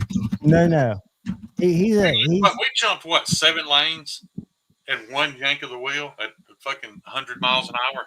Went from I had 2 advantages: back seat, and I was buzzed, so I wasn't paying as much of attention. You did not want the view I had, dude. God, it was horrifying. Well, I had the view like right at the end of that whole trip where we almost got T-boned, where Ryan had one coming right at him. Yeah. I would have just had. You are 100% right. That's how far back it goes. If we weren't killing each other, we were fucking killing something. Because that's what we were. It's just in our DNA. It's in our genetics.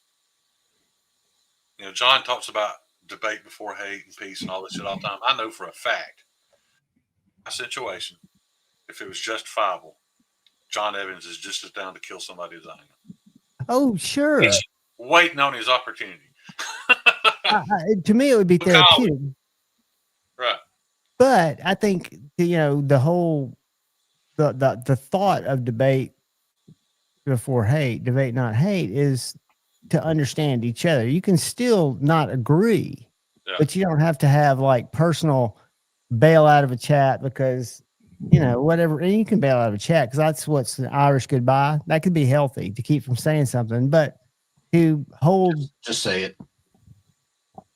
No, I mean, to hate people for not thinking like you. To me, that's silly. That? I don't know. That's just what I hope to perpetuate. Not being a doing or doing that. Yeah. I can't conjugate verbs. It's one thing to be that coward to begin with. Never mind. Never mind. I'm gonna leave it alone. But it happens all. I mean, it happens in chat rooms, people getting banned. It happens when, you know, people. When it happens in chat rooms, a week after you stood there like a fucking pussy and made out like everything was okay face to face. That's when it's cute. You know, that's what I have no respect for. I think anything that's said, I think you can be easily. I know I say things that are misinterpreted, or I say them and people don't agree and they bow out. That's awesome. But I think to engage in, and you can say, "Hey man, I don't agree." That's awesome too. But you know, to bail. I mean, there's no reason. Bailing's okay. Getting out of a situation is okay. But to hate and to think that somebody's wrapped in whatever, and again, there's some things. I'm going to play devil's advocate that you can say that are unexcusable. There are things that I would probably, you know, have a hard time getting past if it was, you know, somebody said, I won't quote it you to in terms of service, but they're things that are kind of unforgivable. Yeah. But when you're talking about beliefs and things that none of us have control over, we've all been kind of fed different ways of looking at things. And again, we have to remind ourselves that me and Stevie have had this conversation at least a dozen times. No generation has ever navigated relationships like this ever. We're the first. Because to take it another step, with social media, we're being attacked by our own people who are trying to wrangle our belief on this side or that side to make it more radicalized, to be more effective in the big picture that they're trying to perpetuate. So I think we're fed through algorithms things that either infuriate us about the other side or make us feel like we're right without, having human discourse be part of it. Yeah, because we all want to be right, don't we, Kyle? Kyle's being quiet. We all want to be right, but you can't be me. You can't what? You can't be me. Yeah. No, like Scab says. I'm Scab. You're not. You're not. And that's a fact, Jack. And individuality is going to be paramount in the not so distant future. John, have you had hear that? more of those Amazon mushies? Can y'all hear that? In the past, I don't do them anymore. Okay. They make me tired. It's a beautiful sound.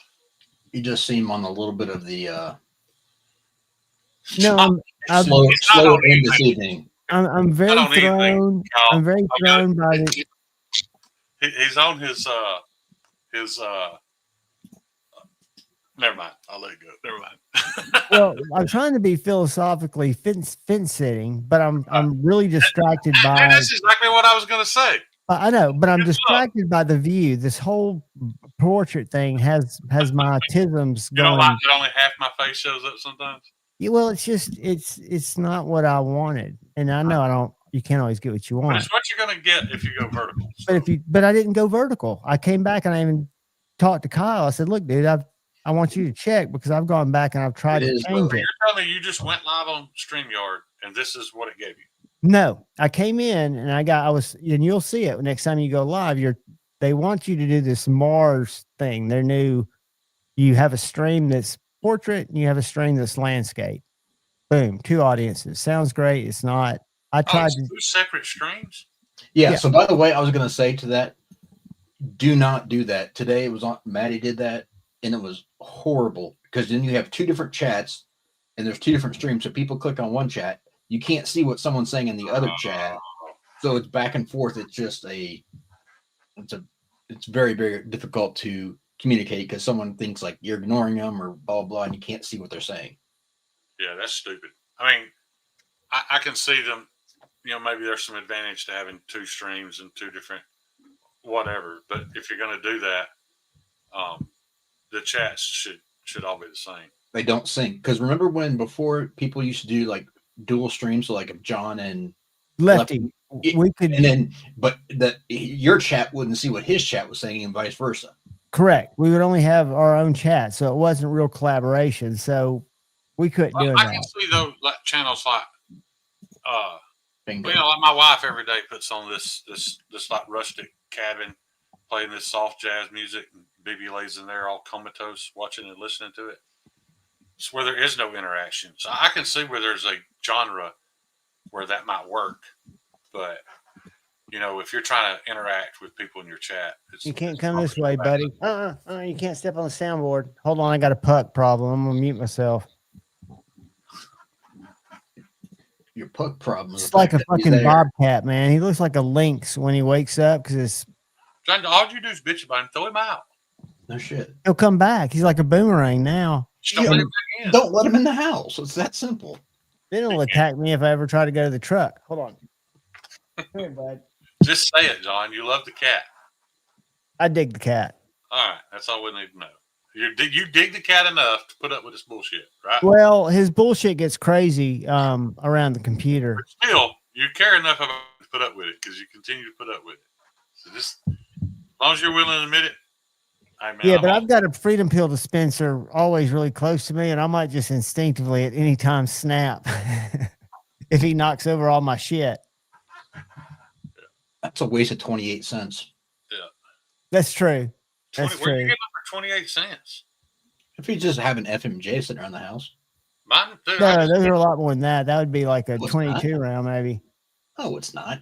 You can get them for a quarter still. No, you can't. Hang on. Bullshit. Well, maybe you can. Hang on. Let me see what I. Let me check this price tag over here. You can get a box of 50 for $13, $14 for range. No, you can't. Okay. I can.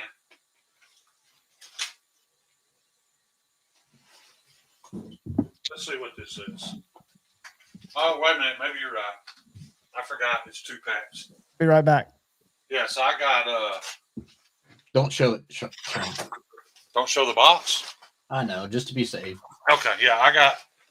They're taped together. It's 2 boxes of 50 for $24. That's $12. Yeah. Right. I was thinking it was just $24 for 50. My bad. Yeah, I was gonna say that's about what they normally are. Yeah. Todd, that's what we used to say about kids too. Yeah. But you know what really will That's probably how we created autism. You know what will really calm his ass down? What's that? Some of that tasty antifreeze. Yeah. Some All cat. right. Some That sweet- catnip. that Have you sweet tried fruit syrup. catnip yet, John? No catnip. I bet he'd be a crazy motherfucker for Yeah, half. I'm afraid he'd go pretty crazy. Yeah, but after that though, they just kind of You know crash. what's interesting about him though, and other cats, not that anybody cares, but he's got like 3 toys that I picked up over at my mom's from her cats just for him to have something to fuck with when he first came in. Of course you did. And he likes cardboard boxes. So I've got some big boxes that he hangs out in. He keeps all his toys. Like he'll fuck with them and throw them all around, and then he gathers them up and puts them in the corner of one of his boxes. Which is, I've never seen a cat do that before, especially a wild cat. Because he's wild. He'll come up and bite me on the shoulder if he wants out, if he wants to do anything. He communicates by biting. Not break the skin bite, but make you, your sphincter will draw up. Yeah. I had an ex like that. I ain't never been into being bitten. No, I'm not a. No, I did have. I did have That's why she's next. fake nails left in my back. That A mutual medium speed slapping kind of turns me on a little bit, but other than that, I got in the shower the next morning and it hurt. I mean, it was like I'd been. oh, you stinging from the soap? Ashes. Like I said, I could have probably pulled a couple of fake nails out of my back. Bingo. Let me tell you something, Cliff. The guy I work for part-time hates cats, and he made a terrible mistake because when he was telling me the story, I was like, dude, that was the first mistake. He had this cat that was hanging out in his like common area out in front of his house, and he walked in one night with groceries, and when he closed the door, the cat was laying on his back in his foyer. And this guy, not knowing cats, went and picked the cat up. Big no. Cat's on its back. You stay away. Anyway, this guy got bitten so hard that he was in the hospital for 12 days on an intravenous drip. Because the worst thing that can happen is if a cat bites you and their teeth get deep enough to touch your bone, you get major infections, life or death situation shit. Cats kill a lot of people through infection. So it's crazy that cat people like me exist. They are perfect killers, no doubt. They're little killing machines. Yeah, they're a trip. They're the only animal that has a vertical slitted eyes besides a reptile. At night, their eyes turn into vertical slits. I think they're aliens. I really do. You probably think birds aren't real too, huh? No, birds are real because I've Birds blown aren't them out of real. the sky when I was a dove hunter. They're very real. Because So the what- saddest what- thing in my childhood was having to go out and finish off a dove that had come out of the sky pinwheeled, and you look at him, he looks fine. He's just like, "What are you going to do to me, man?" Shane, gonna someone pull said your the hair other night in Maddie's. Huh? Someone said the other night in Maddie's. What, the birds aren't real? No, I always say that, but you didn't see any birds during, or you didn't see any pigeons during the shutdown, did you? I don't No, know. I was in the house. I popped a few pigeons too. We used to sit around silos and sheep pigeons. They feathers blow out of the back of them. I never saw a circuit board, but that didn't mean that I would. Dude, watching that movie. I'm pretty happy with these bolt-on scales. Anyone ever see the movie from Hitchcock, Birds? I did. That movie fucked me up as a kid. I hated that movie. Show those scales again. That freaked me out. That movie fucked everybody they're up. still they're still very blocky. That's my first set of bolt-ons. I like them. I still got a countersink. They're up just a little bit. You can catch them with your nail. I'm seeing how easy it is to make you go from big to small. Well, see, I couldn't do that before, because of the way I was making my scales. Kyle, I don't need to hear it again, but because I was doing it wrong, I wasn't able to do this. But now that I'm making my scales the way Kyle told me to. Hey, Gareth. What's up, Gareth? Gareth, you've got to jump in the members live if you can Saturday, because you're one of the guys, one of two that will automatically almost win because you're in the second drawing. Shane. Yeah, man. You don't need to say that you did them wrong. You just got to say that I was right. That's all. You were right. Cliff, it does look like shit around the edges. I just told you, they're just slabs. Cliff, they're not done, you dumbass. Yeah. It's uncomfortable as fuck too. Hey, y'all be nice to my audience. Don't be inferior work to my audience. You can be a smart ass. We can be a smart ass too. That's just Cliff. He doesn't That's how Cliff communicates. But he's right. Look, can y'all see behind me? Look. They feel like shit more than they look like shit right now. What's up, boy? But they won't. Cliff keeps it up. I'm going to melt his igloo. You can't see that regal bastard because he's not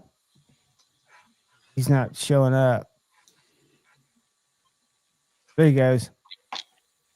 He's got the most impressive set of nuts. That's going to be so sad. I've got to take him and get those removed.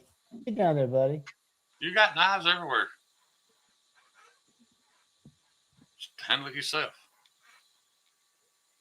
Just duct tape him up. Don't leave nothing open but his mouth, so you can. Never, dude. I would get so exposed. Cut them things off. Put a staple in it. Drip some super glue on it. Send that crazy motherfucker on his way. Dude, I don't have the. I would be so cut up. We know someone. I couldn't do that to a cat that I don't like. Shane, we know someone who's got a staple gun. Yeah. Yeah. I know somebody with a staple gun if you need to start it. He laid down there, but he laid off camera, so I'm out of spot. Oh, damn it, Sierra. Don't you start with me on that. What? Birds movie.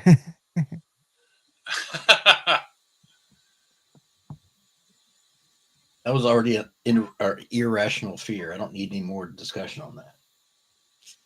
Hey, I'll tell you what, crows hold a grudge.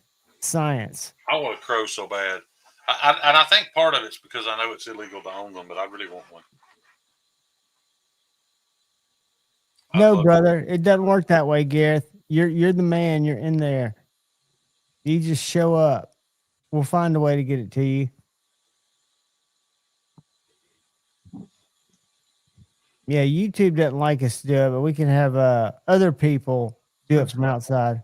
That's funny, Cliff, because that's about the furthest thing from the truth. Oh, I know. And dude, if you've got my text or shoot me a message, I'll play for you. I should just make a note. If Ron's not in here, play for Ron. No, I do 2 drawings in November because I'm trying to make sure everybody at least wins once. Good to see you, Ron Crow. Yeah, Ron does lives. He does long lives that start about this time mine do on Saturday and run well into the night sometimes. Did y'all see that Mr. Eddie won that Edgy Blade Works folder Who? today? From Shot Show? Edgy Was that Blade a Works. Shot Show thing? Not No. the thing. Edgy Blade Works did a veterans giveaway. You nominated veterans for the giveaway. Stevie, I appreciate you nominating me, by the way.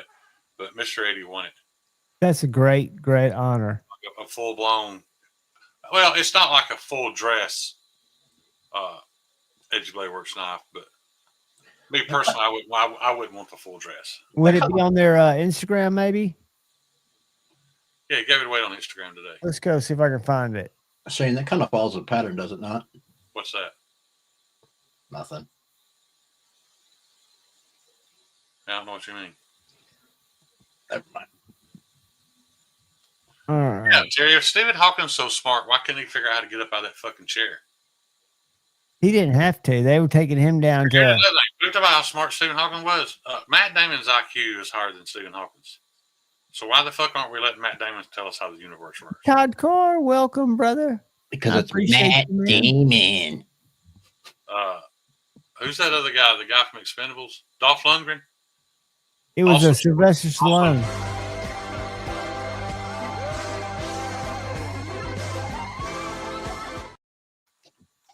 Thank We you, just Todd gave Carr. Stephen Hawking more credit because he was in a wheelchair, let's face it. I think I think Thank he you, wrote Bob. some fancy stuff that I don't understand, but I think was regarded by a lot of people as. I think what you get published is kind of the key. I don't know if Matt Damon's been published. I'm sure he has. That don't mean shit, though, John. You don't think be published? Mean shit. They prove every day that they don't know what the fuck they're talking about. Oh, it's Okay. a science. It's unproven. They'll stand in front of the pyramids and say it was impossible for the people of this era to build these. Yet they're there, motherfucker. There's something you don't know, and you just don't want to admit it because you've been published, so you think you know everything. Well, Science the is scientific bullshit. model's flawed for that because you have to have a hypothesis that you're trying to prove right, so it doesn't lead you a The whole point pathway of to the science is you're unknown. supposed to come up with a theory and then try to prove it wrong, and they're not willing to do that anymore. Okay, perfect example. Look at Neil deGrasse Tyson. People sit there and trust him and think he's this brainiac. He's a fucking idiot. And That motherfucker ain't never been to space. He don't know. his peers hate him. He's been accused of all kinds of horrible shit. Yeah, no thanks. Truth is, we don't know shit. What is that? You know the That's real that wild cat doing crazy shit under the camera. Oh. There he goes. you know the real question we need to answer? What's that? Where did Hawking get his off-road tires for the sandy beach at the whose island? They carried him. Surely Same way they picked up. it got no strip clubs when they took all those pictures of him. I heard somebody was going to start reading names. Was that just a? John, that's never going to happen. Let me explain to you why. Even if Trump wanted to release that list more than anything on the planet, if you're the president of the United States and somebody presents to you this docket, these folders full of information, and you realize the power that is contained inside that folder, like literally the power to bend the wheel of an entire country, or you could share it to make everybody happy, or you hang on to it to bend corporations and countries to your will. Fuck no, you're not going to share it. That's nobody would share it. In that situation, fuck nobody's going to share I it. hear that. Ed's made a good point that I never knew of. Because I'm not in a lot of chats with them. I never met Mr. Eddie in person, but he sounds like an a-hole in chats. He was poking fun at Paul Might, which sucks. One of the lives and pissed him off because he's camera shy as it is. I don't know why I he wouldn't wear poked that. fun. I don't even know who Mr. Eddie is. I just saw that he won it. Well, we get that, man. Look, but here's another thing too, Ed. And I'm not discounting your feelings. That was for crazy it, puck. but it would be easy for somebody to come in here and follow Kyle and Cliff's banter and think Cliff's a fucking asshole. Kyle's a fucking asshole. So, We both are. Right. I don't know. I think you're just opinionated humans that stand for what you believe. I'm I don't not think saying you're he's not an assholes. asshole. He might very well be. I don't know. But I'm just saying it's easy to take from chat, and you know, I think the only person in here who's never came across as an asshole in 5 years, literally never, is probably Todd Carr. I don't remember Todd Carr ever even being controversial.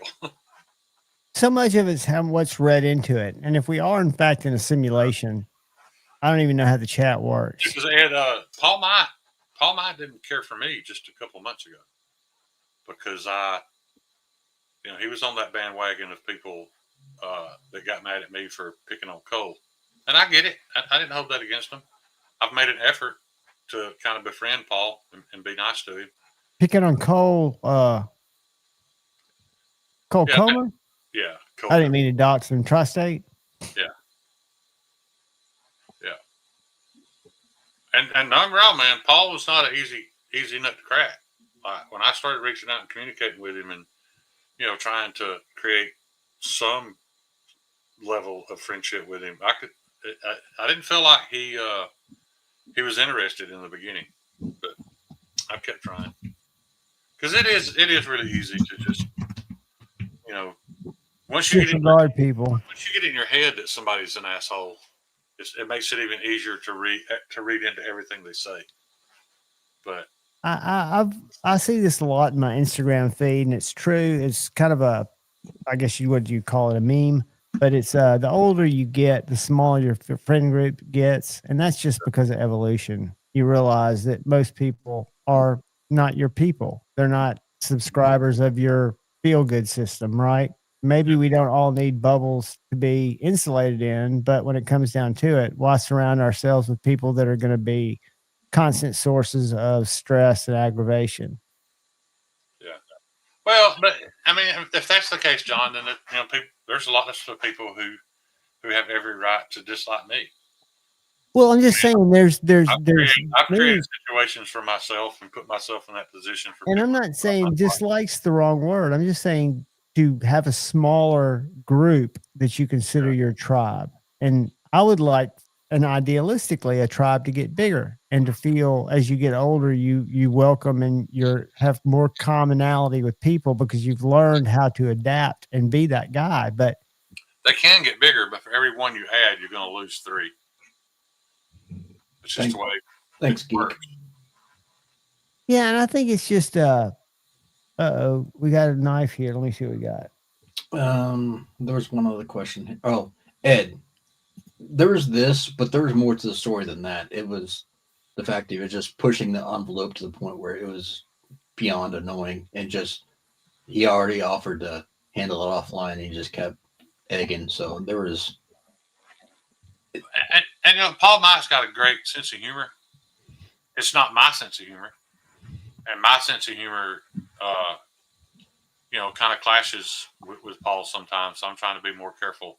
Because what I'm getting at is, if the guy decides he doesn't like me, that's fine. But I don't want it to be because I forced the issue. Right. What's up, Matt?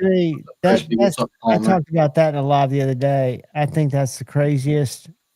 I know the Penguin is a popular knife, but the Penguin fixed blade mini, I'm sorry. John, that's just John. I know. Thing. Hell, and it's $72, carbon fiber handle, pocket dropper sheath. They'd be crazy not to.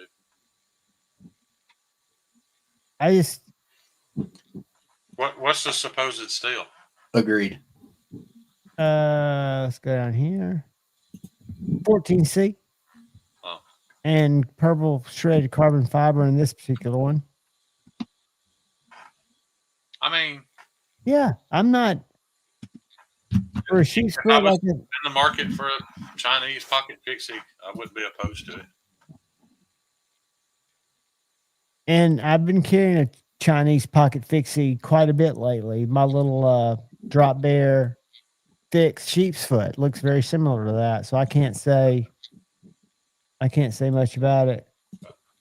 I feel like I try to always be myself, but there's times that I catch myself trying to have fun, and fun to me is risen people sometimes, but I don't want to hurt anybody's feelings or ruin somebody's night over my little bit of pleasure of risen somebody, not on purpose anyway.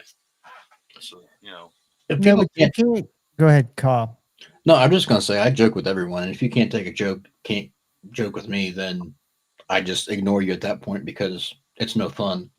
And if someone takes what I'm saying seriously without context, then it's on them. Yeah, the way I look I'm at not it, going to interpret, or I'm not going to be responsible for how you take something or your feelings. I'm 'cause sorry. we should have been together long enough in our little group to kind of know each other. And to me, joking and ribbing each other back and forth is just another way of dialogue, and people can say, and I've seen it said, rarely do people go too far.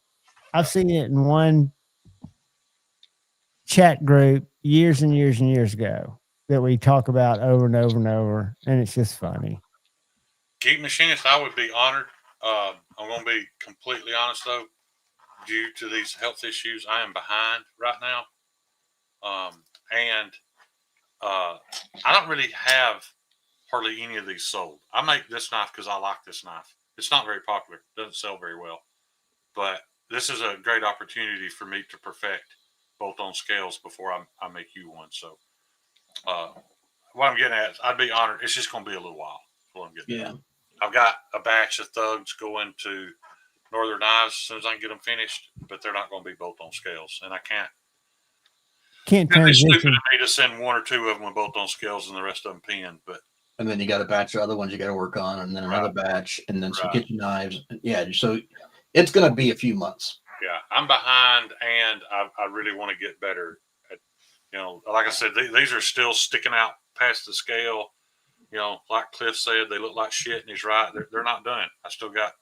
I may completely ruin these when I go to countersink them. I don't know yet. So give me a little time. You're doing something new, which is cool. Yeah, now that's another thing. I can make a thug. Still, just for me to make a thug is at least 2 or 3 months out. But I can send it to Brian, and Brian can do bolt-on scales for you. But yep, that's very true too. That's a good option. Like I've got 3 sticks of Pro Cut right now. On top of everything I've already got cut out and stuff I've already got cut out and heat treated, like 3 raw sticks.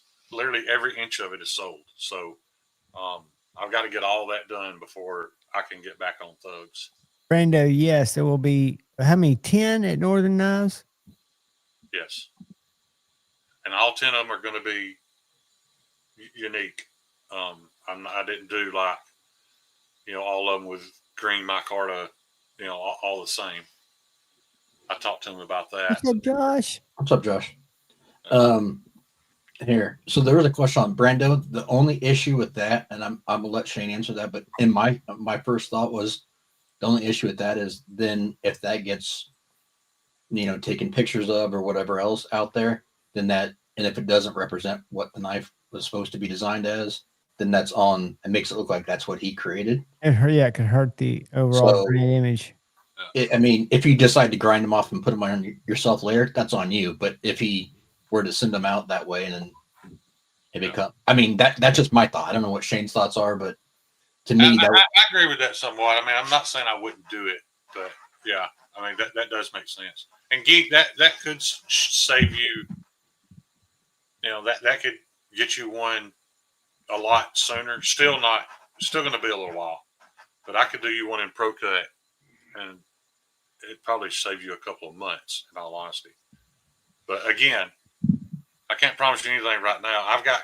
You got to see what happens with the I don't know doctor. if Cheeto's in here or not, but I haven't seen them. Cheeto's paid for his knife, and I still have it shipped. I got to ship it tomorrow. I'm way behind. Is what I'm getting at. Cheeto was in here. I hate to use the word. My books are closed, but I got to get caught up. That's all I'm saying. Before people start getting their feelings hurt. Yep. Never want that. No, that's my. But you're a communicator, so. Geek. Yeah, but I remember I got fired from a job one time. I was really young. I was really irresponsible. 100% my fault. And I came into work one morning late again. And I told my boss why I was late. And he's like, Shane, I'm not saying I don't believe your reasons. He's like, but after enough times, they just become excuses. They become worthless. And he let me go that day. And he was 100% right. So even if I am a communicator, it just, and so far it's happened over and over and over, due to health issues with me. So I'm not going to quit making knives, but I am going to have to be more honest with people up front that I can't give you a timeline. The difference on Shane. I'm sorry. Go ahead. I'd like to think if if I'm able to be on my feet as much as I was today, I would like to think I could be caught up in 30 days. But every time I say that, Kyle knows we've had hundreds of phone calls about it. Every time it looks like we can see the light at the end of the tunnel, something happens, and there I am behind again. So the difference is, though, it's not having health issues is not having an excuse. That is the actual reason. And the other side of that too is you're not collecting money and sitting on it, waiting on people. So if people decide that they don't want something or don't want to wait, that's fine. That's their decision. But you're not holding someone hostage with their funds, right. And you're not also just saying, "Oh well, I don't want to do it," or "I'm taking a trip," or whatever else. Health is a reason, not an excuse. Yeah, this time was more depressing than ever because I didn't discuss this with many of you. I know I did with John and Kyle, but I got the best health report I've had in literally 10 years a month ago. Really promising health, test results, and got all excited. I called Kyle, I called John, I called Stevie. I was just so hyped that it looked like, I was going to be good for a while, and then this ankle thing happened just out of the blue. And but it may have turned out to be a blessing in its own weird way, because it might not be a lifelong thing that you have to deal with. Right. And it may not require a lot more than you wearing a boot, hopefully, God willing. Yeah, I mean, I'm old at this point. Fuck, my teeth are falling out. If I had to wear the boot the rest of my life, it's just what I'd have to do. It just as long as I'm able to get up and do something. Getting old is a bitch. All mine are falling out too, dude. Don't feel bad. And this is not the first time, but this past month, I've spent so much time laid in bed because I didn't have any choice. Now, that's happened to me in the past, but that was mental health shit. But this time, it was even harder because my mental health wasn't bad, and I didn't want to be in the bed. But it's physical. And I was forced to be there, and it's literally drove me fucking crazy. I feel pretty good that I haven't let it get me down, but well, congratulations. That's a whole nother battle. Another positive note, Shane. That boot, that's another positive note. That boot looks better than most of your shoes. It definitely looks better than my Hey Dudes with the epoxy drippings on top of them. Get you a Croc for the other foot. Yeah. Hey Dudes are Crocs. I didn't know that. Damn it, crispy. What I miss? I mean, this don't work.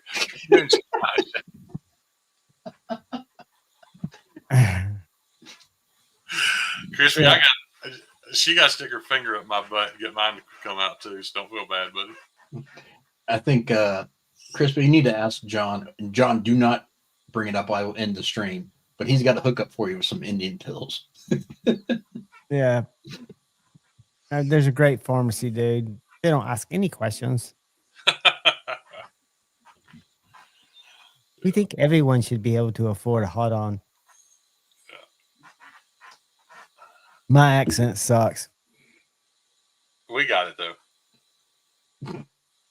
Dude, I being from the South, the whole racism topic, it's come up my whole life. And there's always some fucking bigot that I've ended up having to defend myself, to convince them I'm not racist. And and I'm not. Do I laugh at some edgy shit sometimes? Sure I do. But you know what? Everybody does. Stereotypes What- are the funny point- because a lot of times One they're of my true. story is though, I'm as close to being racist as I've ever been in my lifetime, and it's not against black people. It's not against Hispanics. Dude, I can answer my phone, and the moment I hear an Indian accent, I want to cuss their fucking mother and burn their house down. I don't even know what they want. As soon as they speak and I hear an Indian accent, my entire body is filled with fucking hate and resentment. Well, So keep I in guess mind, I guess I'm sometimes racist. not as My much. fault though? Is it my fault that they call me 15 times a fucking day trying to scam me out of something? I don't know. No, and I think Do up I, until recently, do I have Indian fatigue? Is that what that's called? Because I think I do. this is something, and It I could think be, it could be worshiping. You could actually worship cows and smother yourself in shit and have running water that contains feces. but like, are we out to their? What's the number one population? Chinese. Well, that's just terrible. I don't even know what he's talking about. Kyle, how do populations break down? What? Like, who's got the greatest number of people? Chinese, I didn't know we were going to. and then Well, Indians, well, right? no.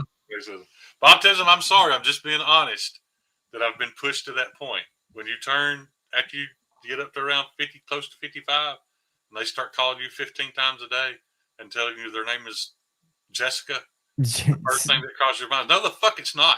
I'm Jim. Hey, can I call you back, Jim? I'm in a meeting. No. We call you back. Yeah, if I can't call you back, I am not doing business with you. No, the worst and what makes you hate stuff like that is somebody like me can ignore that shit and it just goes to voicemail. But people like my dad who've have to have a cell phone so we can get in touch with them, and people just prey on him constantly. That's when you start to fucking hate people. Yeah. Hate's a strong word, but like being willing to get on a plane and fly to Nigeria or to India and go kick somebody's fucking mud door down. Yep. I think it's just human nature, man. You know, it's not hard to be in the right situation. You know, everybody's had pushed. Everybody has a falling down point. Yeah. Michael Douglas, you go, boy. Didn't he rest in peace recently? Didn't he take the dirt nap or not? I don't know. What's up, Luke? We in here talking about Luke? All kinds of crazy shit. Yeah. YouTube terms of service. We're talking about life. Yeah. We're talking about life. I'm not going to go back to the stressed icon, but I am going to put on the bloody cats. It's only fitting. What? You gonna do what? This is my little icon that I put up at the top of the screen. Oh, that's my sit and spin. That was my first sit and spin logo. Robin, what's up? Maybe hate was a stretch, but I hate the phone calls. I'll say that. No, and I wasn't saying again racism. It could be any. They're rarely, and some of them are the ones that were trying to sell my dad a car were definitely Chicago. I think we trace that too. Yeah, on Chipotle gift cards.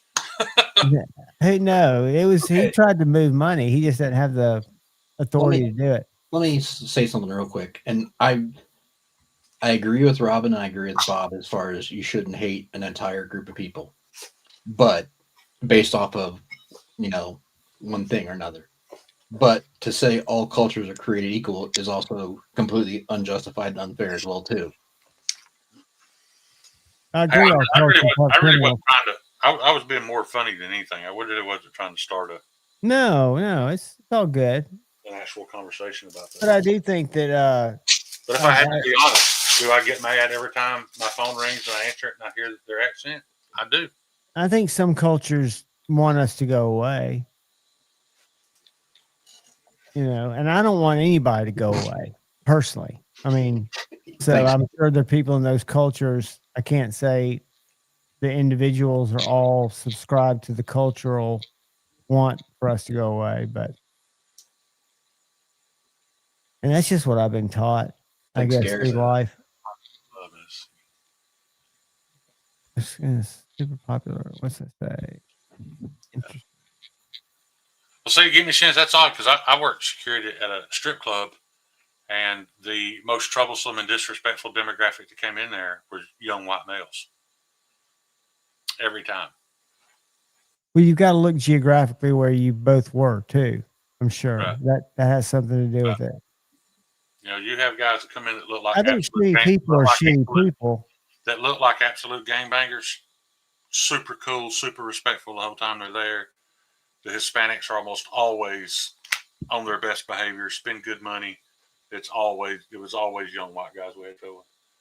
Nearly everybody I've ever had to physically remove was white. The only time I've actually been shot at was white. So, you know. It all depends on where you're at and what time and the place, and all things happen for different reasons. So, Baptism, I think that's I get what you're saying, but at the same time, maybe if they would be better, they wouldn't have created this feeling. And I'm one that there's nothing to be won there. I think all organized religions have their hate indoctrinated into their basic teachings, which is not how I think true. That doesn't mean that I see. I disagree with that. Any particular race walking down the street, I'm just disgusted by them or want to be rude to them. Wants to call me trying to fucking scam me out of shit.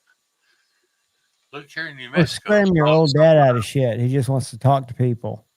Oh yeah, I'll buy a home warranty, the third one. Wife, scat around. In our country for letting that shit happen, for having avenues for. I think we call those cucks around here at YouTube Music Portal. Do we have cut chairs in here? Hey, dude, I've got a whole half of my family that are the scourge of the white race. That literally some of the worst people you have ever met. And if you saw them and judged them, you would be 100% correct. So, what do you do about it? How do you handle that? I mean, how do you say, you shouldn't judge people without getting to know them? No, trust me. If you saw them, you would immediately judge them for who you think they are, and you'd be 100% right. And that wouldn't be your fault. That would be their fault for being the way that they are. Yeah, I agree. Yeah. I think, it's odd, Shane, how people grow. And if you were to go back 6, 7, 8 years, yeah, there's a high likelihood that you and I never would have been friends. I mean, so Colin, honestly, there's if we talked about certain subjects long enough, there would be a high likelihood we wouldn't. No, you got foundation. We've had enough honest conversations, and we have enough respect for each other that Right, but I'm talking about just the fact of the pure, first interaction or first never would have gave it a chance or never would have saw running in the same circles because of what I was, who I was at the time, and like that's funny. Kind of my background at that point. Right. Yeah, I mean, I think in a perfect world, baptism's right. There just shouldn't be any hate, but when you go into a country and you're watching men rape young boys in the street in the middle of the day, and you're told that you under no conditions or circumstances are you to interfere. If you see that enough, I don't think there's a sane person on the planet that wouldn't develop a hatred for those people. And then you come home and it's all this Islamophobic. You keep hearing Islamophobic. We shouldn't hate those people. You watch them fuck a 5-year. I'm sorry, I shouldn't have said that. You watch what they do in public, in front of God and everybody. Maybe you would become a little Islamophobic. I don't know. Does that mean that all of them that way? I don't know. But everybody has experienced different things in a different way with different visuals, and it's going to affect how you view people. That's just human nature. Just like this little knife, you would view it and think, I can't carry it because it's so tiny. And then you open it and you realize this thing's got great ergonomics. If you want to buy it, I've got an affiliate link that I'll put in the chat, and I'll make 5 to 7%. And I don't feel guilt because this America, God damn it. There you go, Luke. Absolutely not baptism. I would not. You, buddy. I would not promote anybody killing your family unless they're one of those guys doing what I saw them do. If you're good people, you're good people. And judge people based on the bingo, Cheeto. He never ceases to amaze. Javon was trying to tell me to shut the fuck up. No, I was trying to sell a knife. I've got the worst affiliate, what do you call it? Conversion of probably any YouTuber out there. And I feel like I'm a nice guy. I don't whore for super tips. Use my fucking affiliate links when you buy shit. That's all I ask. And use John's link to go to Amazon to order your washing powders. It doesn't cost you a thing. Your what? John, to order your laundry detergent, or you can go to my trying to get 2 or 3 cents. It didn't cost you a thing. It's a great absolutely. Way you can go shop Amazon through my store, and if you buy Depends undergarments, I will get 2 or 3% off that. Yeah, we don't need to talk about. I mean, again, to end this rant though, baptism. No, that I never said that, and that's not how I feel. It just falls back on judging individual people by their merits. And if you have enough bad experiences over and over, and you see enough ugly, harmful things over and over, it's going to take a little more when you meet those people to convince you that they're good people. And if they're good people, they're good people. That's all that matters. It's an unfortunate thing that unfortunately our brains group things together. Yeah.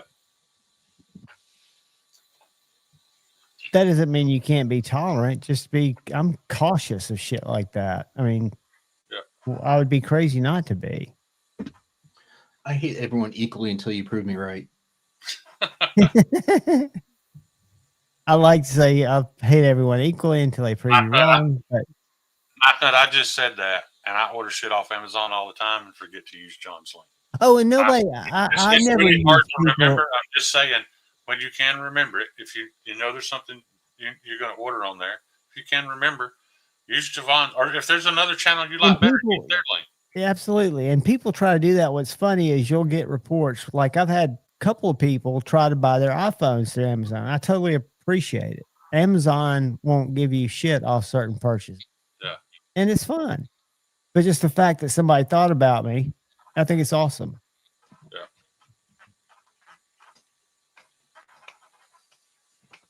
I still am just bothered by the whole portrait thing. The fact that no trolls have come in talking about it. Tell you what, I'll let go the edgy conversations if you let go of the portrait thing. Well, I just hope some people would come in and say stupid shit if we were going to do it.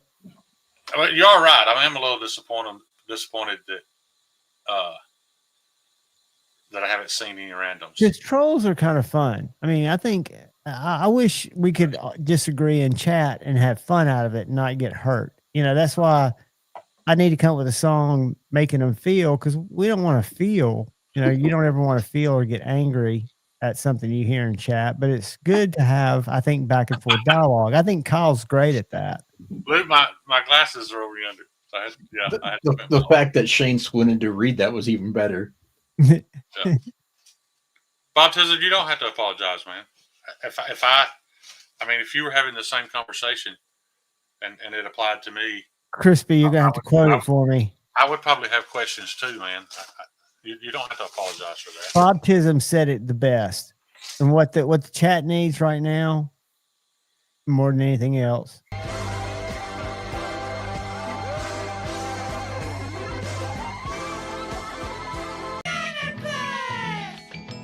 You can call me Nannerpuss, and guess what?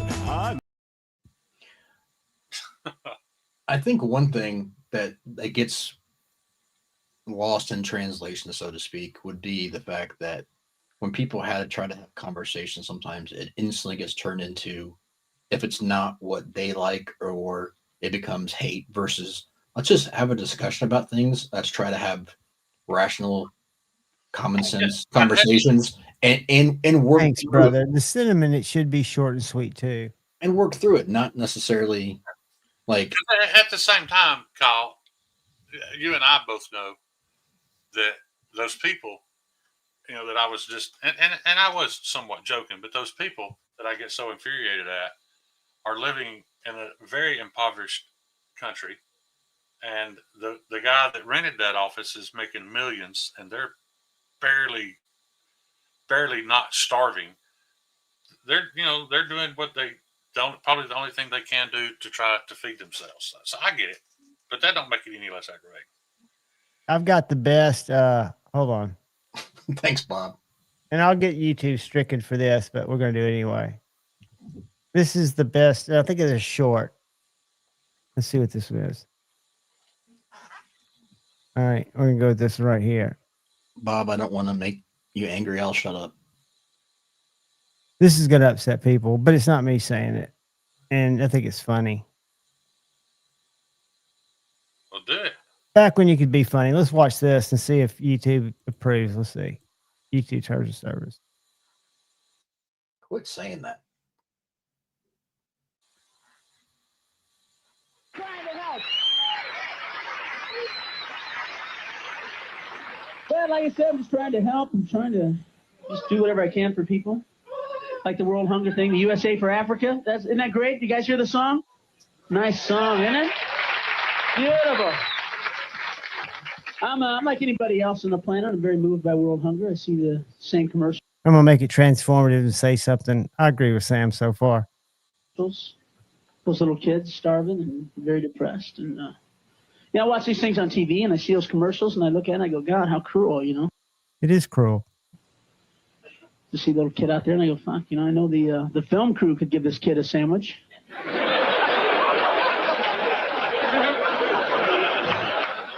The kid's not out there, filming a letter from home with a beta. That's not the part. Let's go forward. The sad thing about that whole entire bit is it's not true. No, that whole ordeal turned out to be an entire big scam. Yeah. But get that sandwich out of here! It doesn't work unless he looks hungry. Well, I'm not trying to make fun of world hunger. Matter of fact, I think I have the answer because I spent a lot of time working it out. And if you want to stop world hunger, stop sending them food. Don't send these people another bite, folks. You want to send them something? You want to help? Send them U-Hauls. Send them U-Hauls, some luggage. Send them a guy out there that goes, hey, we've been driving out here every day with your food for like the last, 30, 40 years. And we were driving out here today across the desert, and it occurred to us there wouldn't be world hunger if you people would live where the food is! I know that's a little harsh. It is, but it's also... It's funny. Yeah. Sam Kinison unfortunately drove his Corvette into a tree, but it's all good. But the truth behind what he was saying, I know it was a comedy routine, is that we've seen what happens when we send metric tons of food over there. That's how the whole Battle of Mogadishu started. We sent tons and tons and tons of food over there, and if you're not there with a military presence, with the right distribution, you just have gangsters, because that's what they are, come take it all. You're just throwing money to the wind. Right. Maddie, you've got a surprise coming to you very shortly soon. Already told him. I agree. But a lot of times, hard times, cocaine, and debauchery makes great humor. Well, Gareth, I was really curious about that because church I used to go to, I donated to send. I didn't go because I couldn't at the time, but I donated to send a group to Uganda, and I was really intrigued when they came back and was explaining the circumstance because I had, like Sam Kenneth is talking about, I had this vision in my head that they can't grow food, like they live in the desert and food won't grow, and then I find out that they can grow anything there in that particular area that we can grow right here in the southeastern United States, which is almost everything. But the problem is, so many of those people are displaced, and their religious belief is, for the men aren't allowed to work land that doesn't belong to them. So they don't. They just sit there and starve. And I know that sounds stupid, but I mean, people do things, harmful things all the time because of their belief and the way they were raised. And I don't know that that's the only reason that happens, but it was kind of interesting to hear why. Why aren't they plowing the ground in rows and planting seeds? And it's their religious belief that they're not to work land that doesn't belong to them. So what do you do with all those displaced people? There's not Gareth, I wanted to say one thing. So I don't know exactly where you're at in SA, but one of my the guy that worked for me is one of my interns. South Africa, not SA. SA sounds. No, SA is South Africa. No, baptism. I didn't say Crips. I said gangsters because that's all organized criminals. That's all Al Qaeda was. That's all ISIS was. When you're there and you understand how they work, they come into a town. The first thing they do is they take over the bakery, so that they have control of the food, so they have control of the people. It had nothing, absolutely nothing to do with a religious war. It was all about power and money, and they got what they. Damn it, Crispy. Oh, wait a minute. Yes. Well, I didn't say I'm not sure where sub-Saharan Africa is. I know the area of Uganda where we sent people because they did it. They were teaching the women how to grow crops more efficiently, and everything that we can grow here, they could grow there. So anyway, yeah, I think it's truth. My guy that worked for me lived there. Was from Cape Town, outside of Cape Town.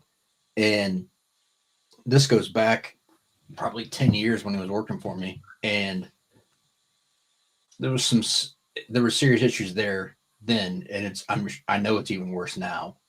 And his family was fortunate enough. They owned a decent plot of land to the point where they had to build 8-foot fences with razor wire on top to not only keep livestock in, but to keep poachers and people out. And they would still try to break in, in every single home or every single window on their nice home had bars in it, and every door going from one room to the next inside locked and had weapons attached to the back. And it's sad that people have to live that way just to protect their own thing. Yeah. Just to continue to live the way they've always lived.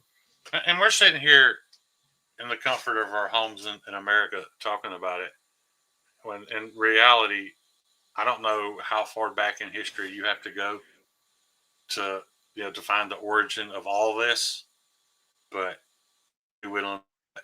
it's thousands, at least 1,000, couple thousand years. That stuff that happened that set all this into motion. I don't know what the answer is though. It feels like we're on the precipice of something though, doesn't it? We got an alien that's coming to the galaxy. I don't think we're headed for a societal collapse. I think it's happening right now. I think we just all pictured it as an overnight shit hit the fan. I don't think that's how it's going to happen. It's going to happen a little at a time until. Well, what's interesting is the economic collapse of Vegas right now. Have y'all been seeing stuff on that? Yeah, it's all tied together. That some people at some point in time are going to have to take up arms and annihilate the people that they disagree with, And then those people get to start it all over and do it their way. But does that come from a foreign entity, or does that come from within? It's just there's so many different variables. Or does this big alien come land and say, "Okay, guys, freaking thing, Javon, it's a fucking chunk of iron and ice, John. It's a bunch of space junk, and there ain't nothing to it." We'll see. Yeah, it's going to pull right up from flat Earth. What is y'all's opinion on Sydney Sweeney, by the way? I think she's beautiful. She's mid. I'm not you saying think she's AI. No, but she's mid. She doesn't do anything for me. She's a 6.5, 7 at best. She's. Wait a minute. If she was working the register at Walmart, you'd stare at her butt when she turned around. You'd think, you'd probably have some dirty thoughts, but you'd forget about her by the time you got to your car. Yeah. I just don't think she's. And I'm not hating on her, man. I hope she does. I don't know where she came from, but let's just look at. And I know Google Images are going to pull out that picture of her and Sophie Cunningham at the NASCAR thing. I think Sophie's way prettier. I think she's more. I think what makes her attractive is she likes cars. She's kind of a normal. No, people like those boobs, and I'm not a boob guy. So I mean, I'm not saying that. She is kind of mid looking. I mean, she doesn't look gorgeous there. Very meek is what I would call her. Approachable. Bob Tism says she's gross. She's not gross. I don't know if I go as far as gross, but I mean, I wouldn't turn it down, but I also at the same time wouldn't chase after it. Well, she did wear a nude dress. Luke said it. What makes her attractive is her gigantic, exquisite breasts. I think it's her pout. I think, again, I'm a boob guy, but I don't think it's just. I think it's what she says. I think she's not. I haven't ever heard a word she says. That's the dress that got all the attention. Everybody hated her. I like the fact that she's very nonchalant and very. Does it get what people think? Yeah, demure and doesn't really care what anyone says. I like that, but as far as like if you're just going solely on look, she's all right. Like her face right there, I think is very pretty. I think she's got striking some symmetry, beautiful lips. Not looking at anything besides her face. I was trying to find something. She spent the weekend in the Bahamas with Tom Brady a couple of weeks ago. And she's allegedly dating somebody else, but yeah. I'd love to see Tom Brady's list since he's got divorced. You know who would put his list? I didn't think his wife was all that pretty. Richest model on the planet, and I didn't think I don't know. There's just really. I don't know. Yeah, I just don't think she's all that pretty. Giselle, I think, is very striking. I felt she was pretty. But this is what makes Sydney cute, I think. Is she's just a real person. When it's not. Okay. Put it this way. There's a gal that I've been following for a while because she does a lot of different. She used to do podcasts. Now she's on a couple different stations and stuff. What's her name? But people look at her and they go, "Oh well, she's just a pretty face," or she was a cheerleader for the Raiders for a while. Why are you protecting her anonymity? What's her name? But she's also an accomplished attorney, does true crime podcast, and is an absolute smoke show. Her name's Emily Campagno. Emily, okay. Google will probably find it for me. Emily CAM Campagno. Yes. I just saw it. Hold on. It's COM. Yep. Yeah, I've seen her before, and that's a different look. That's definitely a different look. I didn't say she was ugly. I'm just saying she doesn't. I'm just not all that impressed. At the same time, though, I think all this stupid shit, everybody was up in arms of. I don't understand why we're so desperate for something to be offended by, mad about. Just fucking don't watch the commercial, man. Because I think that's what we've been tweaked by social media to feel one way or another. Because we want to feel better about our own lives, so we get outraged at something that we have no control over that doesn't matter. She's attractive, Kyle. Yes. And she looks great. But you want to talk about someone who gets judged based off of just solely her looks, but she's actually a very cool person. She drives like a 67 Mustang. and she also has a couple other classic cars. Like, she's just down to earth, pretty cool. But And there's a Bob, new what's the point? What's the point in being angry about it? If you can't touch it, if you can't lay your hands on it and change it, we're probably all because people like to tear people down because it makes them feel better about themselves. That's a whole nother. Yeah, I just refuse to be mad about everything, and nobody degrades me more than I do. You know, feel Hey, free. I had the biggest shots. opportunity. I'm a close second. I Right. could have been mad. I could have been mad, and I could have turned my back and unfollowed my internet crush when she got married 2 weeks ago. Broke my heart, but I won't buy Cumberland knives anymore. But she married that prick. Yeah, she did. Did she really? They got married, or they posted that they got married. And it was kind of heartbreaking, but it won't last. I mean, That's I think on you though, because there's zero connection, zero chance, zero communication for you to take that as anything but serious. dude, when I go all Maddie, ninja, what have you ever changed for positively out of anger? Because I've done a lot of shit in anger. I have fucked some people's faces up in anger. nothing positive comes out of anger. Mine's just basic cuck acceptance. I was going to show you guys if I can get my my Instagram to work. I think I might be getting ready to get kicked off of everything because I'm not. If I keep coming on here, we're all going to get kicked off. I got to shut up. I met a new builder in Huntsville, Shane, a guy who's an industrial engineer, and my Instagram's not working. I think I'm about to get kicked off the internet. Let's see what happens here. There you go, Palmer. All right. You want to talk about a shadow ban, John? I got a Facebook page that I run. I started it years ago. Some of y'all are in it and don't even know that it's mine. But and I can make a post. I can post a picture of one of my knives in it, and it'll get 2 views. And it's my group, but they won't. YouTube or Facebook, either one, just will not share my shit. How do you have it? Follow me. Bob, we'll have to talk about this if you want to offline, but I wholeheartedly disagree with this, and I think on both aspects. So I think the first part is flawed because of there's a time and place for just swift violence, and there's also it's not the only answer. No, but I'm saying there's a time and place, and I also think that engaging in making strong decisions out of emotion are poor choices too in the second half of that. So, but if you want to talk about it, more than welcome to. So this guy right here, I'm going to share his link. He only has 49 followers on Instagram. Am I following him? I think I am. Yeah. I'll go give this young man a follow. He makes knives. We carry him at Knives and More. I'm going to do a review for him. It's his first design. He's a young guy who, again, is That's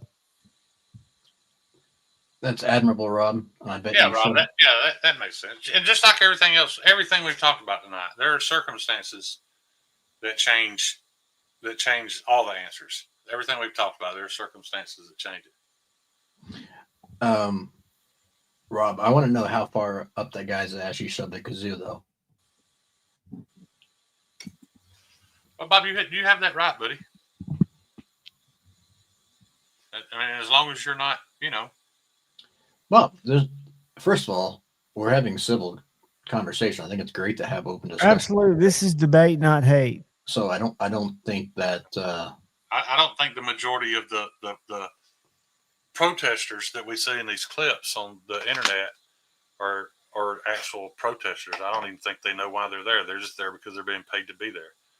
But the problem with that is that it makes the people who are actually protesting as Americans should be able to, it kind of makes their point void. It voids the point to the protest because Those people are acting stupid and being violent and hurting innocent people. And there's no fixing it. That's what I'm getting at. None of it matters because it's where we're at now. It's not going to go away. It's not going to slow down. It's only going to get worse. And I'm going to throw this out there real quick, just solely because of how respectful it's been. Bob, buddy, they are being paid. Hang on. You're completely wrong. Because I have four people that have sent me copies of the email for $1,600 to be there. Take the bus ride, $1,600 for the weekend. And you can also say, no, there was no voter fraud. And I have a very close friend that worked the poll and was told under no circumstances was he to ID anybody.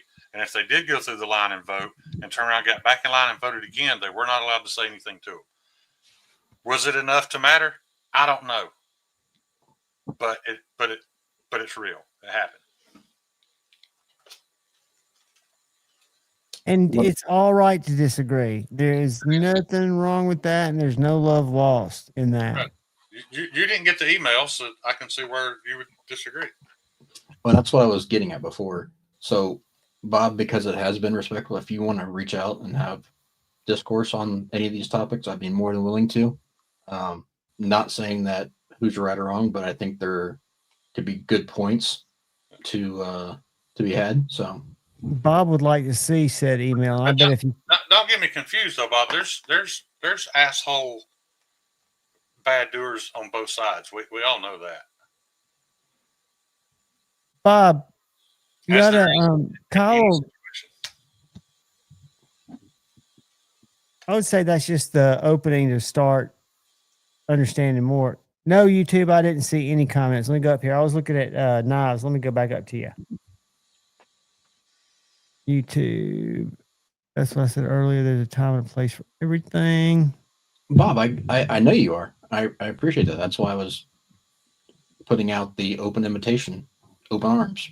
So if you want to, cool. If you don't want to, that's cool too. No sweat.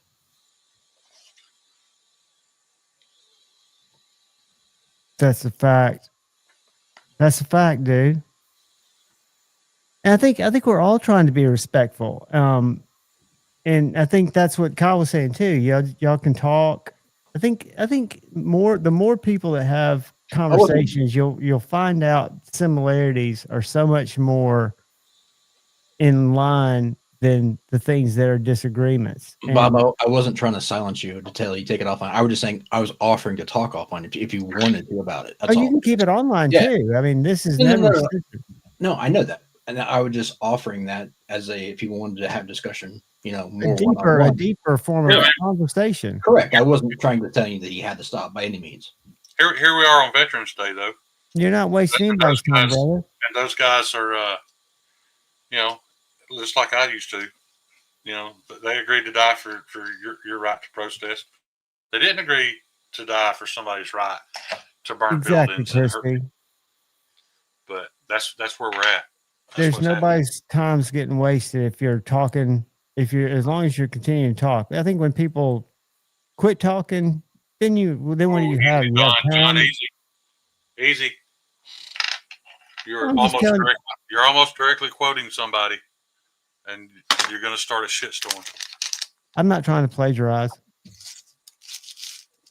I think the issue is more. Luke's dropping funnies. I'm loving Luke more and more. Cost going off, Bobby. Bob Tism, I appreciate you, brother. I appreciate all of you, no matter where you line up, how you line up. We're all here because we value something about each other and knives. And we haven't talked a lot about knives because I don't have a lot of knives to show. I do. Let me throw last thing out there. I think there's a misnomer that talking makes things better. It's not. It's the engaging with another party and actively listening that makes something better. If the other party is not worth listening to, and they're not listening to what you're saying, there's zero interest and zero common ground you can be had. So it's a mutual respect of people coming together, talking, but more importantly, they're listening. It's just not what I was talking about earlier when I was talking about two soldiers in the same battle saw a different thing. Baptism clearly has a different experience, has had a different experience on something that I have. I can't take that away from him. I'm not going to he really discredit, opened my eyes to that. his experience. What y'all think about this prize right here? This is my gas station William Henry. Let me make it big. Damn it, Crispy. Shane. What? Yes. I like it.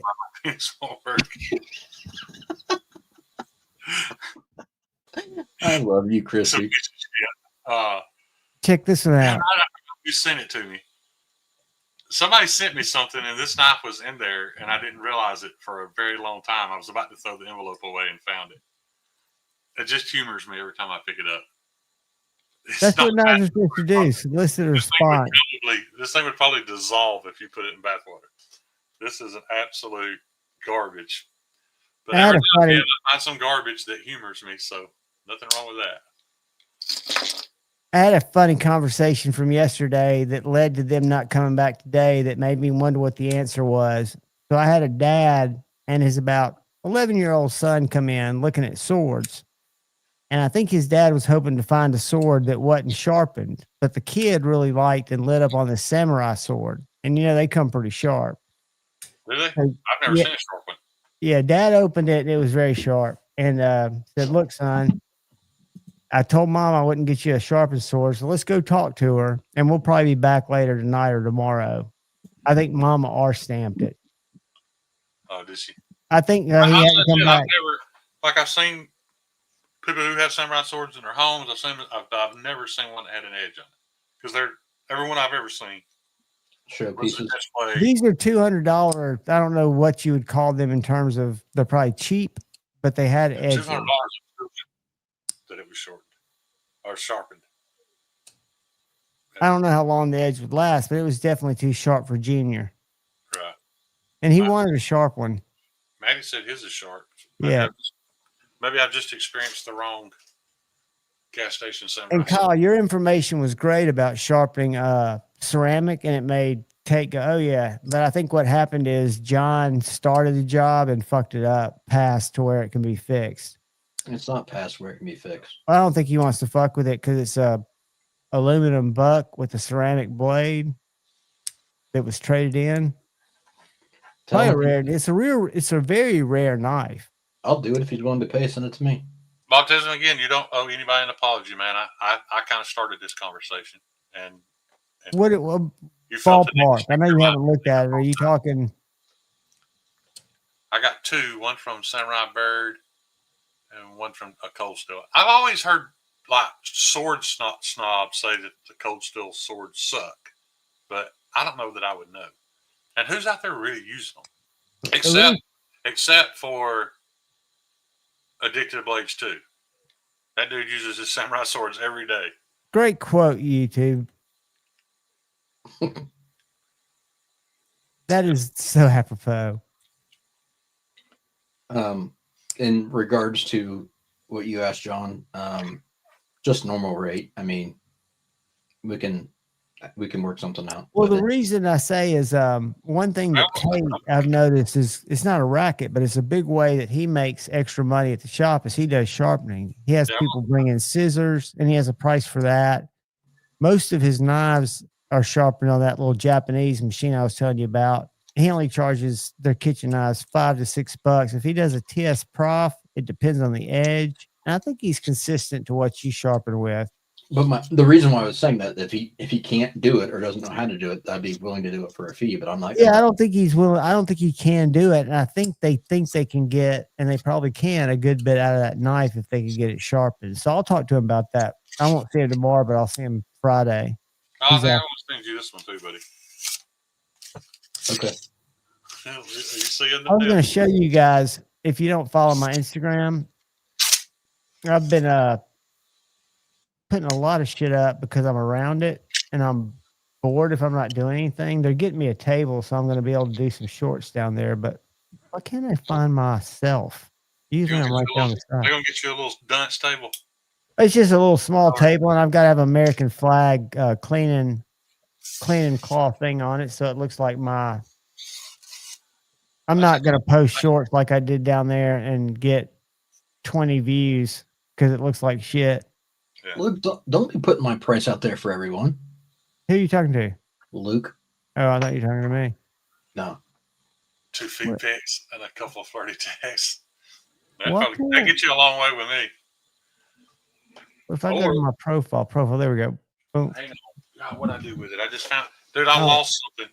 It's been lost for like 2 years, and I found it today. I was so happy. I don't remember what I did with it. You'd So lose your ass if it wasn't attached. You American Auto Purist. I've had somebody already reach out to me, DM. Do y'all know what those are? I can't see it because the screen's so small. Well, it's a Paragon Cobra and a Paragon Mini Cobra. Okay. A little set. Allegedly in very regards rare. to the actual Cobra, the Shelby Cobra. No, they're USA made automatics out of North Carolina. You said automotive. That's why I was comparing it to the Shelby. Paragon Knives is this guy. I thought automotive as well. Yeah. You said automotive, not automatic. I'm an idiot. That's give okay. that. Well, My favorite- we know that, and we love you, but This knife has totally, if anybody's would consider a ZT, this is an automatic, the 0512s, crew wear, super thin and slicey. A lot of people don't like them because they have a titanium back end or aluminum and a micarta front end. But that's a gorgeous knife, and it cuts so well. Dad, I lost it again already. Don't know how I feel about that, but that's a Knife Joy exclusive. I found my show me that butthole patch. Show me. Hold on. I already don't know what I did with it. I found it today, and I was like, man, I can't believe I found this. Now I don't know where I laid it. Oh, man.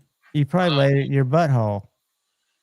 No, I checked there. That's why I went off camera. The one I wanted to show you guys, this right here. Have you ever heard of R.W. Lovelace? I've heard of. This is a Quint Wood Burl Beretta is the name of the knife. I think this is a $300 fixed blade, which is a bargain. If you were buying one of his customs, it'd be a $3,000 knife. I was told.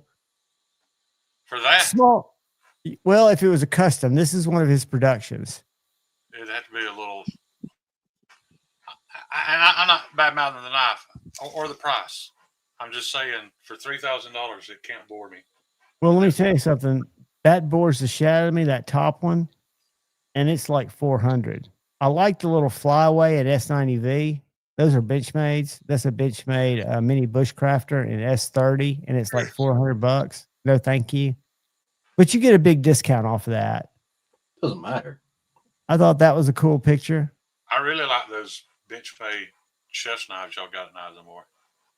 You know what? They're getting ready to quit carrying those because nobody buys them. Of course they won't. They're fucking too expensive for what they are, but they're beautiful. I know I hear a lot of grief about Bark River, but that's the prettiest Bark River knife I've ever seen. I don't know what Mokome is to them, but they call this black canvas micarta, CPM 154, and they call this bolster material, which is a wood composite, they call it Mokome. Mokame Gon is actually a metal. It's not wood. So maybe so unless they're calling it a Mokame like style. I think they're calling it because that's just what it said on the box. I tried to just take it right off the side of the box. I call it black. It looks black to me. But you can't see the little blue between the blade and the black. Well, that's see, what they're calling Mokame. Mokame Gon is technically it's yellow, gold, silver because In it's all honesty, Kyle, that doesn't look much different than my Scotch-Brite micarta does. it's copper, nickel, brass. I'm talking about what we're looking at. No. I'm talking about what material. So that's why that doesn't make sense at all. Yeah, that looks like my Scotch-Brite micarta, not copper, brass. And then these have been sitting up there for about a year. And what I've learned is people that'll spend this money on a case knife do not appreciate handmade slip joints. All three of these are handmade, beautifully done. This one, I think this single blade's like $400, and these are maybe right over $1,000. Those aren't that guy that Stevie bought the slip joint from, is it? These are Deer Lick Ridge Forge. So if you want to see better pictures of his knives, I really like that knife, that slip joint that Stevie bought, but I'll never agree with that guy on his HRC choice, but at the same time, it's fine. Well, and again, traditionals I think are totally different for people that are looking for yearly. This guy right here is Rogersville. Where's that? Where's Rogersville, Shane? In Alabama? I don't know. Yeah, Rogersville, Alabama. I think it's over by the Tri-Cities. But here's some better pictures of the stuff he makes. Yeah. But when you look at stuff like that, I'm not either, but blades. look how he nests that stuff in there to make it all fit. Look at the way the blades are carved, and you can't see it on that little screen, I'm sure. Well, but he knows something I don't. Looks like you said, people pour in there every day to buy cases, but they're not buying. They're not appreciating his work. Because it's not. It's Bob, not a case. Yeah. Bob, yes. Mokame is copper, nickel, and brass. And I'll show you a picture of it, John, if you want. Well, I totally believe you, and we even talked about that in the store today. That Bark River is referring to something totally different. There you go. That's Mokame gone. John, I think my insomnia is wearing off, dude. Maybe I need to go to bed. Dude, what's wrong with you? I don't know. I can't stop yawning. I'm sleepy. Can you see that? I'll make it bigger. Oh, it didn't make it bigger. Yeah, I mean, I know what you're saying, brother. And I know that that's not what Bark River, they're calling it something else. Bark River, I hear heat treats. Bless you, Shane. Bless you, man. All right, for you headphone users. Shane, if you're tired, brother, we're going to break her down here in a little bit anyways. Yeah, I'm fixing to jump off here and go to bed. Sorry to anybody I may have offended. You didn't offend anybody. I hope not. I don't think you said anything that was hateful. Where'd we all go? I don't know. You got it on the wrong screen. Hold on. But I love y'all. I'll see y'all later. Hold on, Shane. Oh. What? Where are you? There you are. That's a better layout. Yeah, that's a better layout there. Okay, well, hang around, Shane. We're going to keep you on that layout for a while. You won't be as tired. No, I really am, dude. I can't stop. You're offending Maddie by going to bed. But you got stuff to mail out tomorrow, right? Yeah. Remember what I said about I can get sheets to call. Nice. That's a freebie for you, Luke. That is a freebie. Usually that costs a couple bucks. $5. No. It was $5 for the shirt to come off. Hey, Bob Tism saying he's not offended at all. He hopes likewise. I love that, dude. I think we can all talk and learn from each other. And I love you, brother. Yeah. Luke, remember, Bob, you were talking about the protest. If I found out you went to actually peacefully and lawfully protest and you weren't allowed to, I'd go protest with you because that's your constitutional right. It's just, the people who are crossing that line is what's ruining it for everybody. So, but no, you didn't offend me at all, buddy. And Shane apologized like you did if you offended anybody. I think you did a good job there. Yeah. And on the other side of the coin, if I offended anyone, congratulations. Kyle, you rarely say anything. I need to get I've got my little drop. It's the. Do you hear that? John just said, Kyle, you rarely say anything. John is shut up and let him talk. I know, because I'm a chatterbox. I think I deleted my Batman smack today, but I need to get one that's making them feel. Kyle is making them feel a little drop. Not everyone loves Trevor Burger custom knives as much as me. I don't know that I've ever seen a Trevor Burger custom knife. Rob, when it gets over, typically when it gets over the $300-400 range, it's completely off my radar. So I don't know anything about Herman's and all that stuff. I'm interested in what Ryan thinks about his Prince Customs, because I'm seeing I think Rob's got one on his channel. I know a lot of people have been seeing those Prince Customs and loving them. Right now, if that kid comes close to my crotch with that bow and arrow, I'll snatch a knot in his ass. That ain't I've had a couple of the Princes come through. They're nice. The new ones are much nicer than the OG ones. He had some QC issues early on and really got that resolved, and they're nice now. they make some cool designs. There's a lot of makers that like attention to detail and tour knives. A lot of those guys are really ascending. I think it was unfair that a few years ago we let reviewers bash them. But attention to detail had some serious issues. Yeah, but none of those guys have gone back and given them the props for fixing most of that. That's kind of sorry, I think. Yeah. Oh, Rob modded the snot. Look at him just owning it, putting it in his pocket for good. And I'll tell you all funny before we go.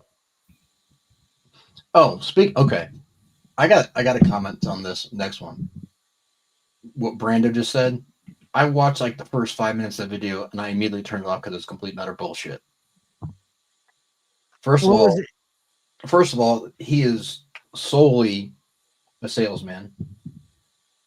Are we talking about what's his name? The guy that does Best Damn EDC, Taylor Martin. He's a fucking tool too. Yeah, I've never liked him in person. Then he was claiming how MagnaCut is not very corrosion resistant, and that Jonathan McNeese, by doing a blasted finish on it, it rusts immediately, and he's never had any good experience from him and his MagnaCut, and it will consistently rust. And I'm like, what? If you're rusting MagnaCut, you're trying, you're leaving it out. You got. We literally watch people put it in salt water for a week, and I know, like you said, trying to. He's full of shit. And that hurts somebody's business for people that listen to him. Yep. It's probably because he reached out and they weren't willing to pay him $10,000. Well, weren't willing to give him. Yeah. I'm not going to mention it, but I witnessed the whole YouTube knife community fucking sucks. Other than a little small group like this that we found where we can come together and shoot your shit and talk about serious stuff or not serious stuff. Hit the like button. But the majority of all the rest of it, garbage. Yeah, and they're like Rob's Nerdy Knives. I mean, there are channels out there that are doing the hard work. You know, and everybody's going to see things through different lenses, but pay attention to what you see and what you hear, and you'll learn. I mean, I'm not going to repeat it, but I heard a channel say, "Oh, I'm not getting the same amount of knives from this company, so I'm not even going to mention them anymore." Okay, well, you mentioned them last week. Let's go over something. I had this. This goes back about not quite a year. There was a reviewer who got some product in. And their product that they got in was well over $1,000 worth of free goods. And Todd, that's correct, but their MagnaCut's decent. I mean, I've tested quite a few of them. This reviewer got in well over $1,000 worth of goods and said, I don't know if I'm even going to do a review on it. It's not worth my time because it's so difficult to film. And I don't know if it's, I'm even going to bother with them. To me, that's criminal. The audacity of someone to do that is just an arrogant asshole. I'm sorry. Because you could send that to so many people who would gladly do reviews on it. But that's different than that guy that sent his knife to Jim Skelton and he wasn't ready. He didn't keep his knife, though. So that was all right, right? You remember that knife maker that sent his knife to Jim Skelton because it was like his lifelong dream to have Jim Skelton review his knife? And Skelton told him that he wasn't ready. Refused to do the review and sent it, but he sent the knife back. So that's different, right? That's different. That's different, right? Well, yeah, that's different. Okay. Yeah. So Jim did the right thing. He didn't keep said maker's knife that didn't deserve, and he didn't come on the internet and bash said maker about it. He just politely declined the review and told him that he was not ready. And the best thing to do in that situation is to reach out to, even if it's a big manufacturer, and say, I can't in good faith give a review without pointing out the negatives. The issue was there wasn't a problem with the product. He just didn't want to review it because it was a hassle to review it. That in your first case, yes, I agree. He couldn't get to it because there were other things that were maybe had more. Yeah, that's my point. Someone gives you $1,000 worth of goods. Tell me who this reviewer is, because I don't know who you're talking about. We've already talked about it, And I don't remember, really. I don't. Okay. I'm not going to say it out loud. I mean, I won't mention who that maker was. But they got his feelings hurt because Skelton wouldn't review his knife because he wasn't ready. My point is the fact of someone who's willing just to stick their hand out to take goods and then turn around and be like, oh, I don't know if it show it off in a live stream and like, oh, I don't know if I'm even going to do an individual review on it because it's not worth my time. And Rob, you should definitely do that. I've had one small maker send me a knife to get feedback and see if it was ready. And I could do a review and say, this guy's just started to make knives. I don't like this, and that. And that's going to hurt his opportunity next year when he sends a knife and says, look what I've done. That's different. I see what you're saying. And I have companies. And at the same time, John, you didn't mislead people about Jason Grant's knives like they were, perfectly refined and all that stuff when he first started. No, I've enjoyed. You can still review a knife and watching him grow. Yeah, and I always say I'm not. You talk about watching. I've had a conversation with Jason, and I don't think he likes the growth. Jason wants to go back to making what he was making to begin with. He likes rustic, non-polished. That's his thing. I appreciate it.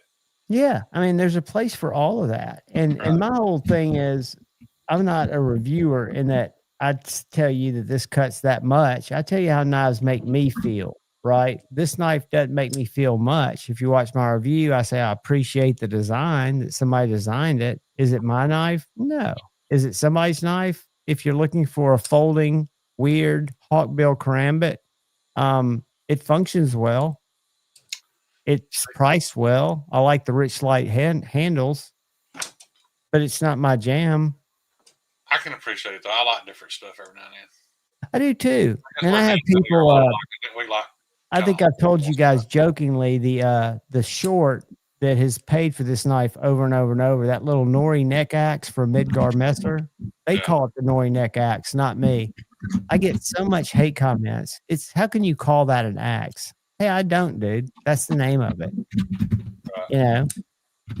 Call it what you will. But it's funny. Everybody's entitled to their opinion, and all I like to do is say this knife makes me feel this way or that way. I think it's cool. I don't shill. Like I had a knife company, one company that really kept after me to review something. And I said, I will, but I can't promise you anything. Turned out to be a very pleasant surprise. It's this HX Outdoors that they make a knife called the Rock Apex. They also make this in CPM 154. This is in a D153 or D53. But again, I don't work with knife companies that just say, would you like to review a knife? Because I don't have the mental bandwidth. And if I'm not excited about it or don't find interest in it, I'm not going to be able to talk to myself about it for 10 minutes and do anybody any good. I actually like the shape of the style of that knife too. But I am going to go, guys. I've stirred all the shit I can stir. You ain't stirred no shit, Shane. I love y'all. Give Bob Tism a special. I love you, Bob Tism. I love you, Bob. See you, buddy. Colin, hey, Shane, have a good night, brother. Because I forgot. Already did. Later. How are you feeling, Kyle? I'm doing all right. I'm doing all right. I'm getting a little sleepy, but how's everybody in the chat doing? Are y'all tired? Are y'all ready to bow out? Or are y'all ready to chill for a little while longer? I wish I had something cool to show you. If I had my, let me pull my camera in here for 1 second. Because I will show this knife off. Because again, I've been impressed with it. I think Shane's going to get it for his nephew. But this little knife is sub $80. It's what I would call a camp knife. Very well engineered. It's got a thick point. You can probably see it better up here as I cut my small screen. I don't know if you see that compound tip. A little thicker. Yeah. Really nice. Maybe a 9-inch knife. Full tang. Got some Japanese marking on this 440C pummel. So it's definitely Chinese made, Japanese inspired. Company's called HX Outdoors. And I've gone to their site. Most of their stuff's sold on Amazon, but they've got a website too. And they make some other knives that are really cool. It's got a little ferro rod, which normally I would think that's gimmicky, but it stays very well in the sheath. And this knife has about 1.5 inches area on the spine that you won't be able to see. You might be able to see it in this light right here. That is absolutely set up just for striking a ferro rod. Super sharp. I think it's a well thought out knife. And I tried to beat it and make it roll, and I couldn't. I agree, Maddie. What did Maddie say? I highlighted it. No, it's not 440. It's D53. DC53, same. I mean, it's not the same as 440C, but it's same. 440C is just the end cap. Yes, I mean I same think category. You're not going to find much cheaper. You can go to Amazon and look. You can find, I think for what it is and how thick it is, it's worth it. We can go to Amazon and look at cheap fixed blades now. And I know you can find better values. Maybe if you're willing to spend a little more money, you're going to get more for your like per ounce. Yeah, I mean, my thing is, unless you absolutely had to spend that exact dollar amount and you had to buy it on Amazon, then don't buy something like that that's supporting basically it's not necessarily a knockoff, but it's a knockoff company that makes generic knives. Let me tell you something that's very, very interesting.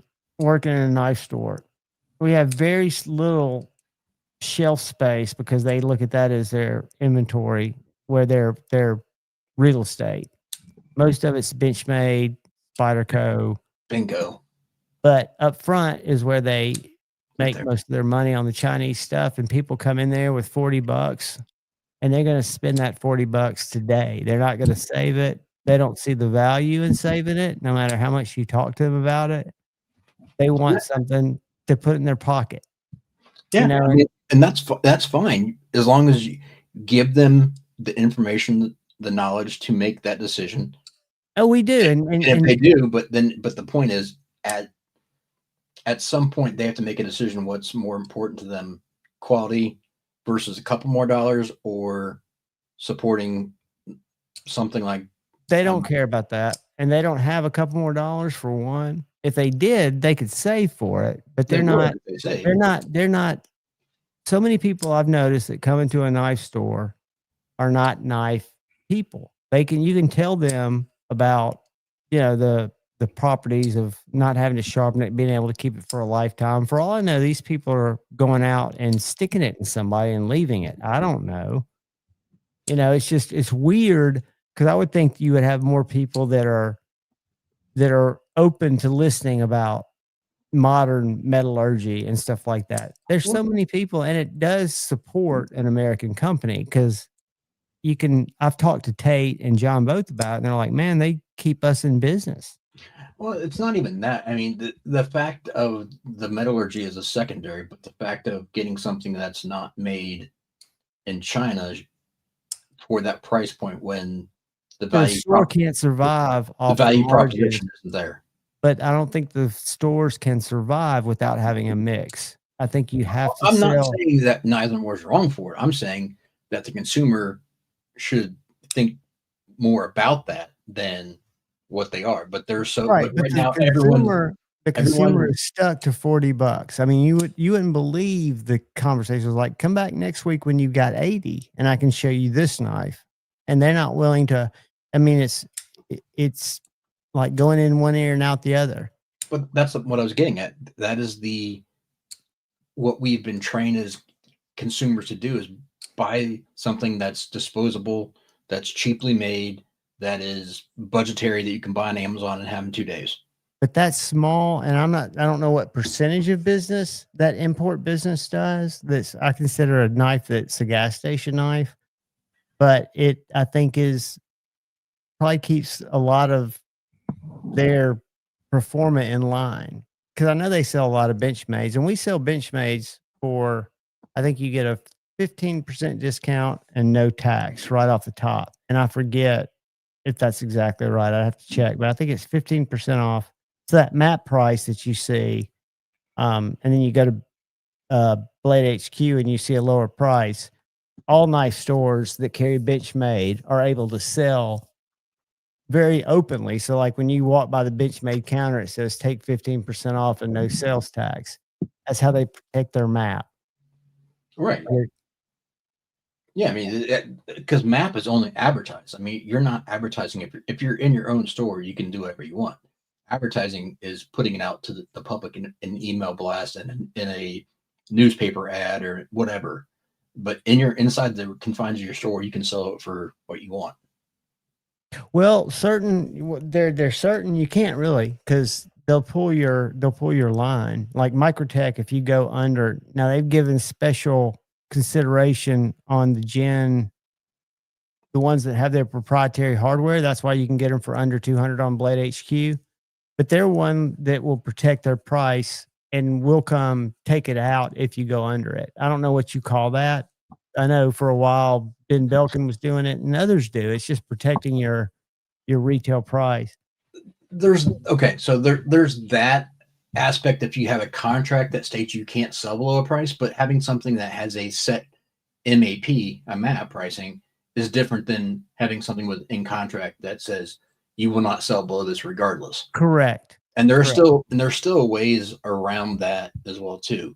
I mean, we've done that since the beginning of time. You write up a receipt at full price, then you refund it, ring it back out, and ring it to them and sell it as under a different SKU as a generic SKU and sell it to them for whatever you want. Right. Or do in bigger cases like a holdback type thing or I mean, there's all different types of ways to get around that. But minimum advertised pricing is different than if you have a contract that states that you can't sell below any guaranteed price, period.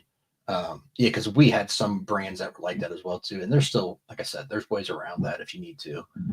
Just a matter of getting creative.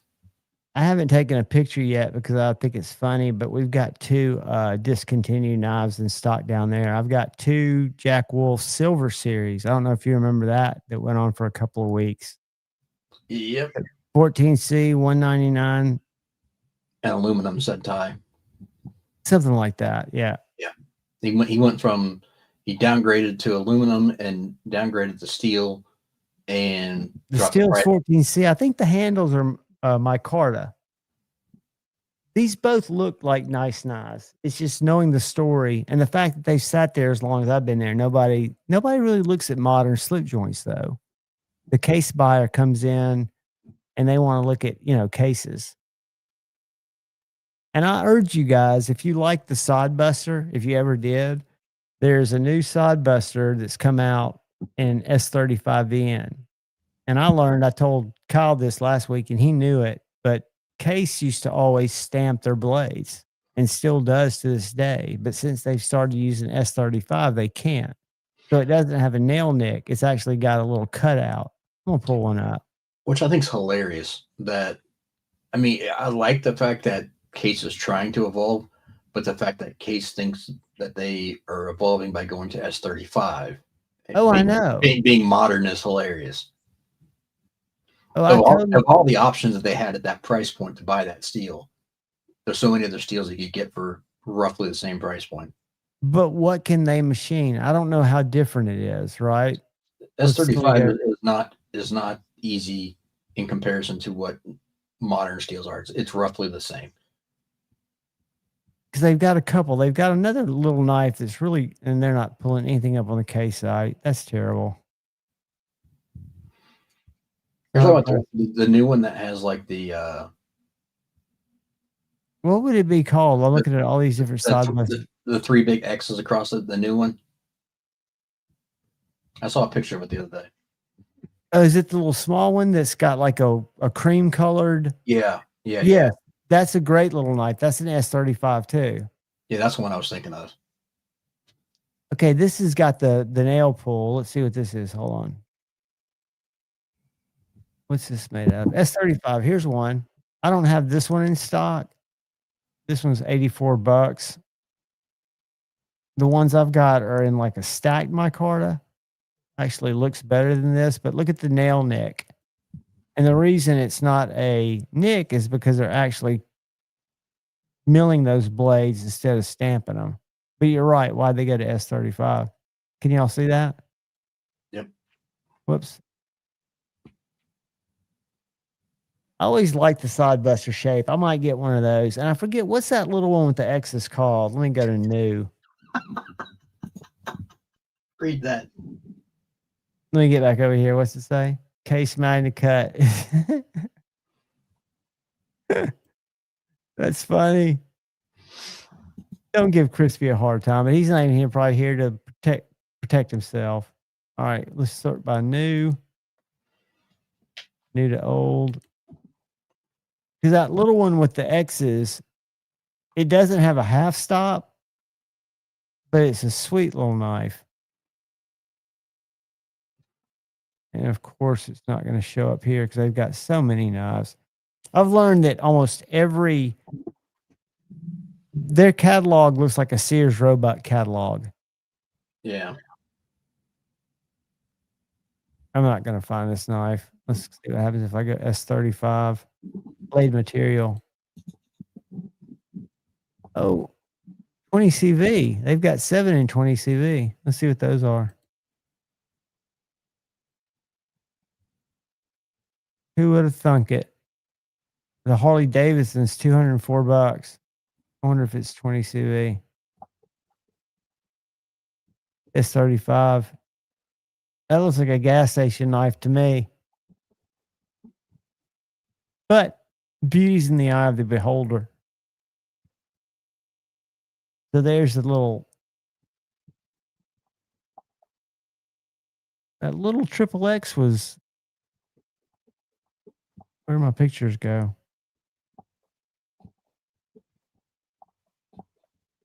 Oh, this sucks. We've got this in the store now that I've squirrel brained onto something else. That's a cool little knife. I hate the handle because it looks like that Spyderco G10 carbon fiber, but it's very thin. Too expensive. But it's the case. All right, let's see how it's not filling in those whole rows. Yeah. What a bunch of ugly knives. I'm looking for slip joints.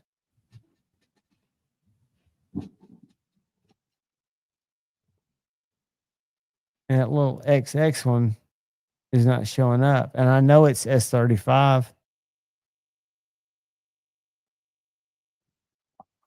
Anyway, that's a anticlimactic way to end the show. Isn't it? Where's that motherfucker?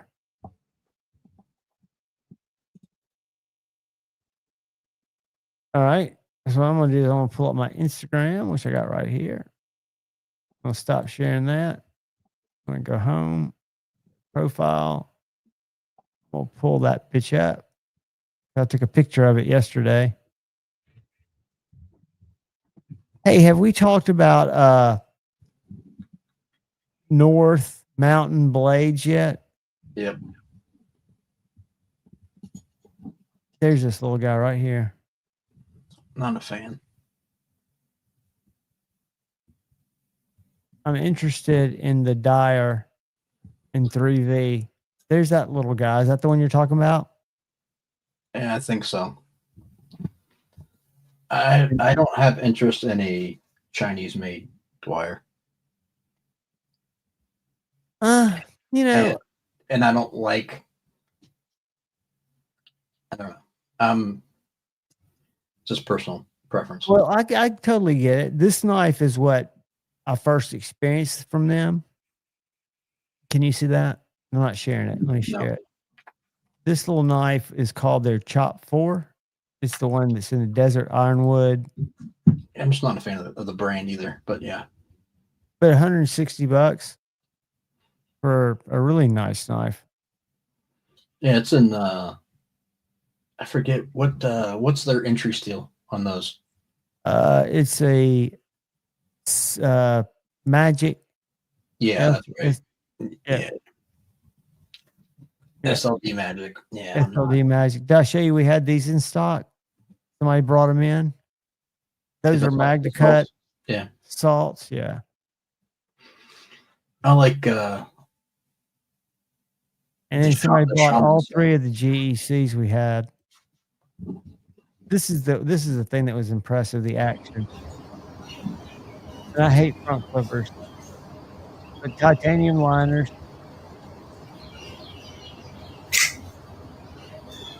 The action on that thing.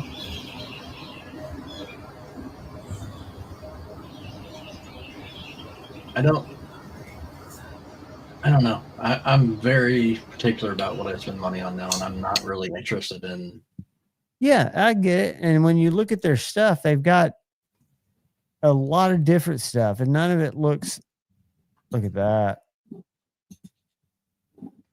I'm just not into the whole Chinese stuff anymore. I get it. I've been posting up a lot more. This is brand new.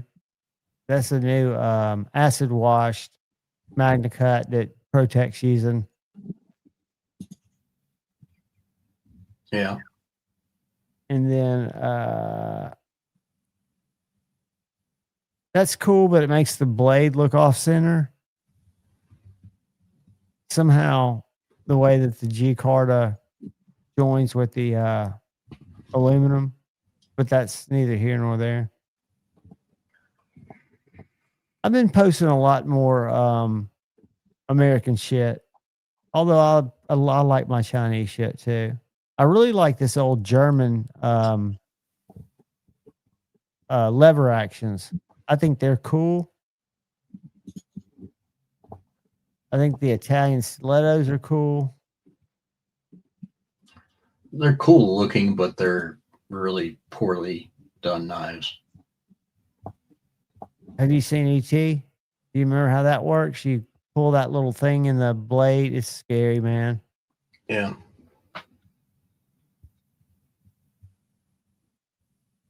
That's the L Max tagged out, which I think when they put thumb studs on the tagged out, it made it a lot better blade. Bob, I don't really have any plans on purchasing right now. I don't really need anything, and I don't necessarily want anything. Most of the money right now that I have for expendable income is going to other hobbies or buying parts, Mikey, for other knives or for customizing knives I have currently. So I don't see myself buying anything in the foreseeable future. I know that's boring, but I just don't have any desire. Would you say your hobby is mainly sharpening now, or are you spreading out to other stuff too? Sharpening, but I'm also spending a bunch of money on trying to get like studio equipment for. No, that for photography. Yeah. What type of equipment are you wanting to add? Anything in particular that you're wanting to up your game on? I know you're very particular on what you buy, but is it lighting? Yeah, is it? I'm pretty much caught up on lighting. I might get a couple more modifiers, some more backdrop stuff, some more just props, some things like that. That all adds up. I may end up getting a gear tripod head, which is going to set me back. Just some other little odds and ends stuff, but not. I'm pretty much set on. I may get one more lens, but otherwise I'm really set. Can you read Maddie's comment? Other hobbies, aka strippers and coke. that would be great, but I don't. Maddie, I don't partake in the second half of that, and I can't afford the first half anymore. So the old days they went together. Yeah. Like bologna and bread, which is all you had the next day. Luke, that might be interesting. Yeah, but it also may be boring because I don't have. It's pretty slimlined. I'm probably under 35. I've got just kind of a tight group of what I like and what I have, but I don't have a massive collection. So I don't know how interesting that would be for everyone. I had done very well where I'd sworn I wasn't going to get any more knife cases. I was weaning down, and I have a feeling I'm going to have to get this case right here or one like it. Amazon started carrying, and we've had this conversation, but The Cavill is a little bit more than I want to spend, but I think it's a nicer case. Get y'all's feedback on it.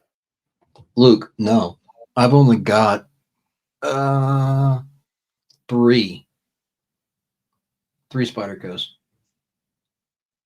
Is it? It's not Careless. Cavill. Cavol. Fucked up. This guy, right? No, that's the case. They've got a lot of other ones that this right here. And I either get the green or the yellow.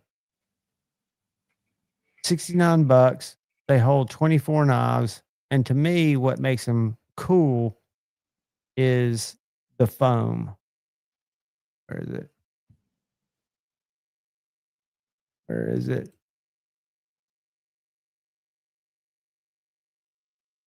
Hold on. Why is it not showing me the Whoa.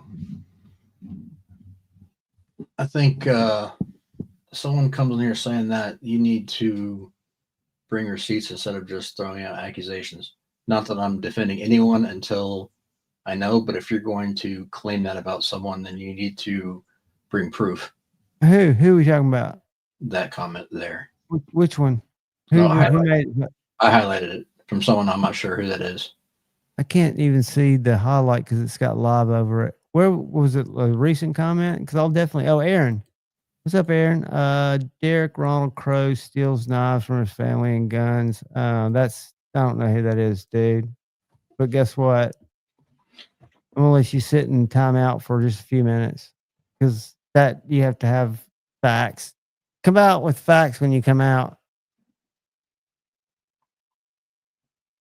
Said he did, but that's something. Well, he'll come out and I only put him in there for 5 seconds.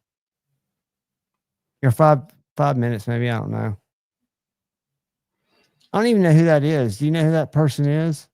I don't. That's why I was. It's just weird to come into a chat and drop something without. Yeah, that needs to be either A, try to be handled in private, or B, if you're going to do that. Or if you tried to handle it in private, let me know and I'll bring you up on stage and you can address it with someone, like before you just go into someone's channel and post that, address it with the host so that way. Yeah, and because again, we don't want to suppress any information, especially if somebody's getting taken advantage of. But Correct. At the same time, there's 2 sides to every story. And I don't mind getting 2 people on here. And if the other person doesn't come, that's, everybody knows how to take that. Yeah, but no, Aaron, I just dropped you in there for a second, and maybe you can come out with a little bit of more. What do you call that? Transparency. Well, transparency and what it's about. Yeah, Bob Dickworm as well. Yeah, just having the common. I agree. Rob's got such a sound head. That's why he's. Yeah, I mean, just come out with the common decency if you're gonna. Yeah, and don't dox people either. Don't put people's real names in the chat unless they post them on their channel. I'm John, so I don't give a fuck. Yeah. But some people don't want their names out there. You could have came in and said, "Hey, I've got information regarding something I need to bring." Yeah, a great example for that was Ed Harrison. About 2 years ago, he came to my channel and asked if he could come up, and we let him. And that was about Alice, and it was something that. But you also knew Ed as well too. You're not gonna let a random stranger come on here and talk shit. And he might not be a random stranger. He might be somebody who's in here all the time. He doesn't talk, but at the same time, I don't. Okay. Todd said he overrode it and he timed him out for 10 seconds. So if he's. But I also timed him out, Todd. Yeah, but so when you time him out for 10 seconds the second time, it overwrites the first one. Oh, there he is. Hey, buddy, but we don't want to suppress. It's just not the place, and give us a little context to. Oh, no hate, dude. It's took me by surprise because I don't know who, I don't know what. Yeah, and I don't know. We need more information than just putting someone on blast like that. Yeah.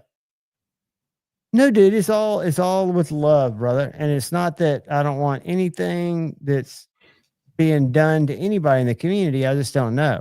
right? And just DM me on Instagram. We'll have a conversation on the phone, and we'll maybe bring you up Friday night and bring up the other person and talk it out. Because I don't want there to be latent. There's always going to be latent hate in the community. What am I saying? And Luke, I agree. Kyle needs to give that back.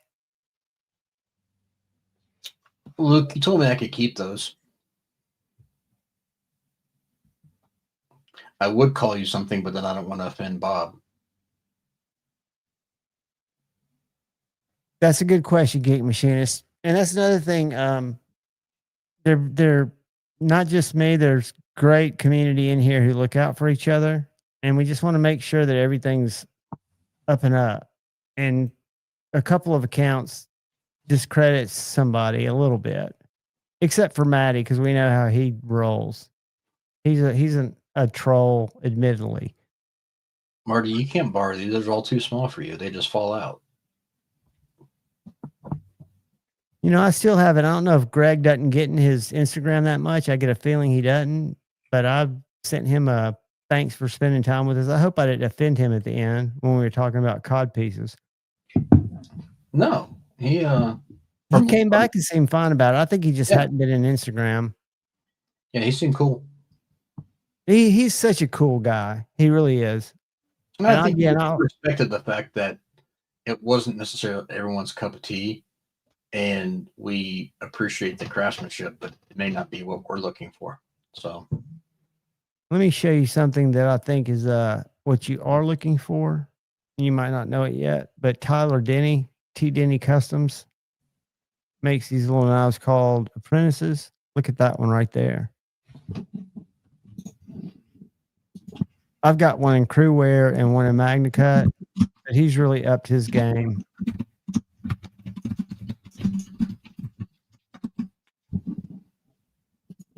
And these little Apprentices are great little like street scalpels. That's a batch of CTS XHP.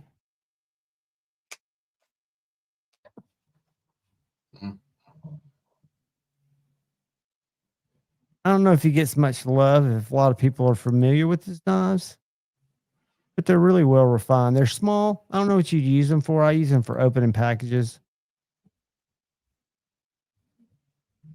And it's light enough to carry as a neck knife. I carry it in my back pocket, and I haven't bent it yet.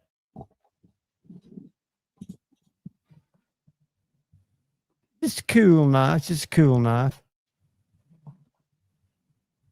Edgy's still in the house. What's up, Edgy? Bob, do you follow me on IG? If so, send me a message. You ain't sensitive, Susan. Guys, I usually get a DM at least after every live because I say something, and it's usually never intended to offend somebody. But that's the last thing I want to do is get under somebody's skin.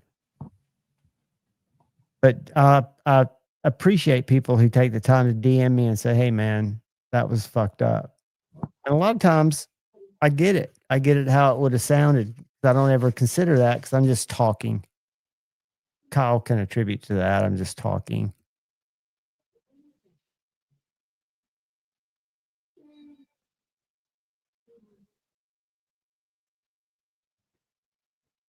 Yeah, we need more info. Definitely, because we want to make it right, but I don't. It's weird. Yeah, it's weird. There's got to be some information, more details involved than being able to just throw people's names out. Then you don't, how would you know to find here, to find him? Like there's things that are not adding up there. So, man, I think of all the information I know and how many people I could just fucking burn bridges right now. I'm so glad I've got self-control. Absolutely. So I'm not saying it's not all legit. I'm just saying. Yep. Need more info. Where'd the knife touch you exactly? Oh, speaking of knives touching, that's how I was going to end it tonight. Then I'll let everybody go. But we were moving knives around yesterday, and my buddy, my partner, went in to move. We were putting out new Protex, and beside them were the Italian stilettos, and one caught him just barely right here, and it must have been in an artery. Dude, that thing was squirting.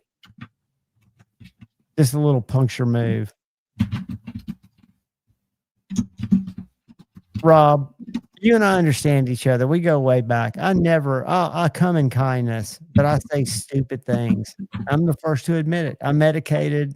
I'm atypical, a little bit probably tismy, and I'm getting old. And the older you get crabby, and you get senile.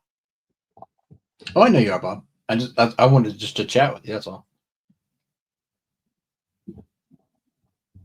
What the hell? Okay, here we go. Why is my... I keep seeing on my knife channels and been annoyed. Chalk it up to generational BS, but the name is too close, and I missed out on beautiful classics because of this thief. So is he a chatter, or has he got a channel? Also, no live. He's too old. Why am I getting censored on... I type something into YouTube and it's not showing up in StreamYard. What'd you type? That's not showing up in YouTube either. I'm looking. I've got YouTube Studio pulled up right here. It's showing up in YouTube right now. Bob, last month it was a joke. Nope. After that, right above Aaron's comment, it's showing up in YouTube, but it's not showing up in StreamYard. It's only showing up for you. It's not showing up on Studio. I'm gonna share it with you.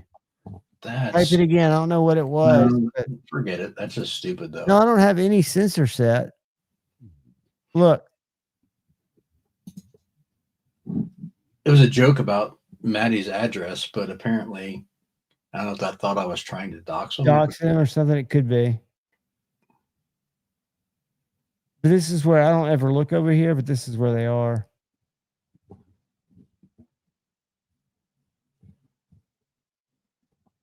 Easy enough to check. Uh-oh, we got some information here that I didn't see. I don't know if we're talking about that person or what. I don't know what's going on. I'm still confused. No, I'm not saying you're being a bitch or a troll. I'm just curious. And then Todd said, here's the channel. A chatter. Somebody in the chat. And let me tell you something, Aaron. I know for a fact that you're probably absolutely right, because there have been people in chats for years that do terrible shit and take advantage of the community. So it's good to know that there are people out there, but there are ways of getting the information out. DMs are great ways, and letting a few people know, because a lot of times, I know Maddie's aware of this, that they uncovered a big scam from a brother who is a chatter, kind of pulling it all together and reaching out to a couple of channels who, through doing research, they found out that a lot of channels were victim of it. And some people's like milestone giveaways went to this particular group of people who are scamming. So we take it seriously. It's just hard to fish it out in a chat. But we're all very accessible.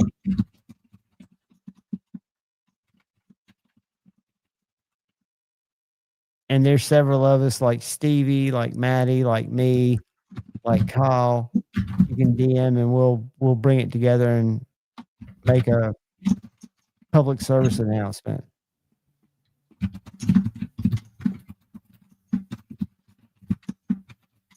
And that's not good, because there are people that are out there that start that way, that things become very inflated. So it's something worth bringing somebody's attention in a DM. In a stream, it's hard to make sense of it.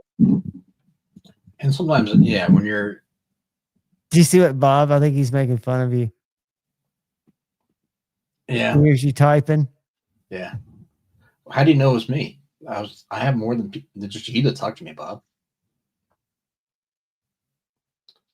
What's up, Dawson? I think that's the one I'm talking about in the past, Rob, without names. I wasn't caught up in it, but I know some people did a really good job of fishing it out and pulling it together. And I give Shane a huge... One of the first times Shane and I communicated outside of a chat room was him reaching out to me about a former chatter that was our friend, Monster Racing Tim. We'd all sent him free shit. And it turned out he took the community for tens of thousands of dollars, probably more. Yeah. And we all felt, once bitten, twice shy kind of thing. And then it comes up over and over and over. And that's why so many people are anti giveaways, because anytime you put giveaway in your title, yes, you'll get more viewers in your live, but a lot of them are bots and a lot of them are organized people that are looking for giveaways across all verticals of channels. Yeah. I just wish, I mean, I know my opinion is not popular, but I just wish we would quit doing giveaways. I only do them in the members thing. I don't announce them. I don't announce it that members are going to get it, but I'm just giving them to. I know. I know but that's another thing. I've never ever put it in a title. I've never done a milestone. I'm about to hit 10,000. We'll do a big giveaway because I don't want to make people feel like they're buying into a chance. Rob, it was a conglomerate of people. It wasn't just one person. There was multiple people involved. Where y'all are talking about two different things. I think they're talking about the one that was the are you talking about the same one that went to the same offshore mailing address that was more like a big network? Yeah, there was a group of them, and then there was also a couple just shitty individuals. Yeah, and that was the ones that were using all the alias and the shipping addresses kept the same. And see, for a while, I will say, because for a long time, I did giveaways on Friday Night Flicks. And I don't keep up with who wins. I keep it in a notebook, and then somebody emails me.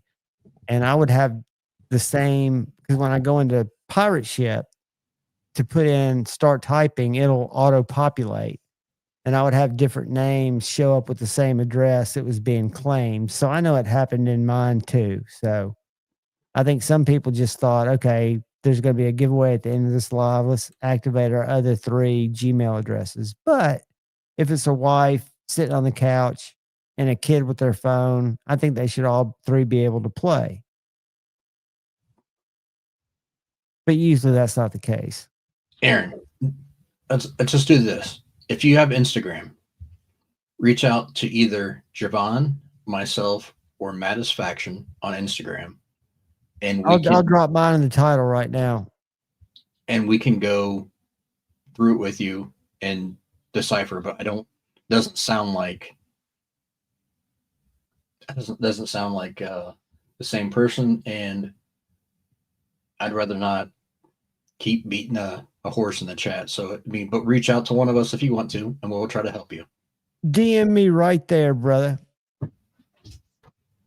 It should be pinned up at the top. I'll pin it in the where'd my YouTube chat go?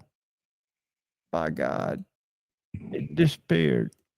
I'm surprised when I close that out. Hold on a second. I'm going to pin it in the top of the chat. That's my Instagram where you can DM me. And if you're not on Instagram, I'll put my email address in here in just a second. Hold on, let me find this. Create live, go live, boom. Live stream. Let me pin that chat.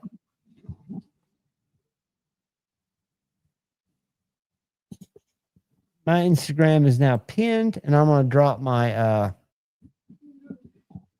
me see if my fancy button works here. Because guess what? If it actually drops my email address in the chat, which it did, yeah, I'm going to serve you an ad. Let's see if this works.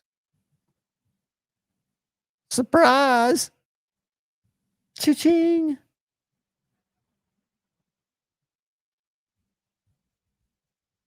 Absolutely. Absolutely. But we're all here to help. Maddie, that reminds me, after the live, hit me up. I want to chat with you about something. Not pertaining to this, obviously, but just in general, if you're still going to be awake for a few. Rob, 100%, brother. There's nothing wrong with it if it suits you. Rob, I'm not knocking anyone who does it. My opinion is just solely my opinion. The reason why I say that is from being around for so long, I see the type of people it brings out, and it to me that it's disgusting how many people just want free shit, and I'd rather people just buy their own things.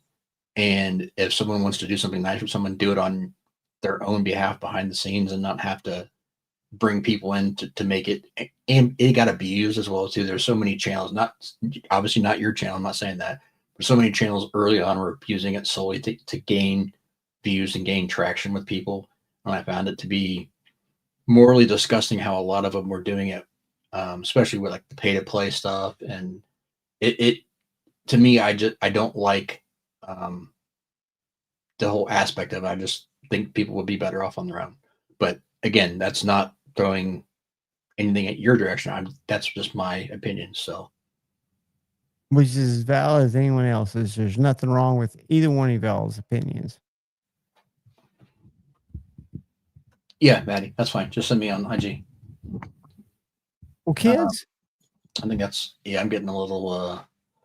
I'm getting a little punchy. It's been a portrait stream. Hopefully, hey Maddie, when you go live tomorrow, reach out to me Thursday and let me know you figured this shit out. But until then, guys, I love each and every one of you. Have a fantastic week. I will see you Friday with Kyle, and we'll have a blast. And we might have a couple of other guests. Shoot me an IG, buddy. We'll figure it out. I love all y'all. Kyle, you got any parting words, brother? Nothing. I think if we learned anything tonight is don't be afraid to speak your mind, but in doing so, be tactful, be courteous, and be willing to listen to someone else. Absolutely. It's all in the delivery of the message, and the message will be much more received and betterly received. And I appreciate everybody for being tolerant of each other. I love you all. Peace.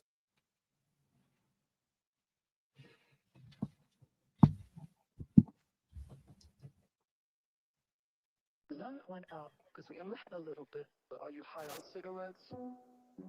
And when that stuff runs out, you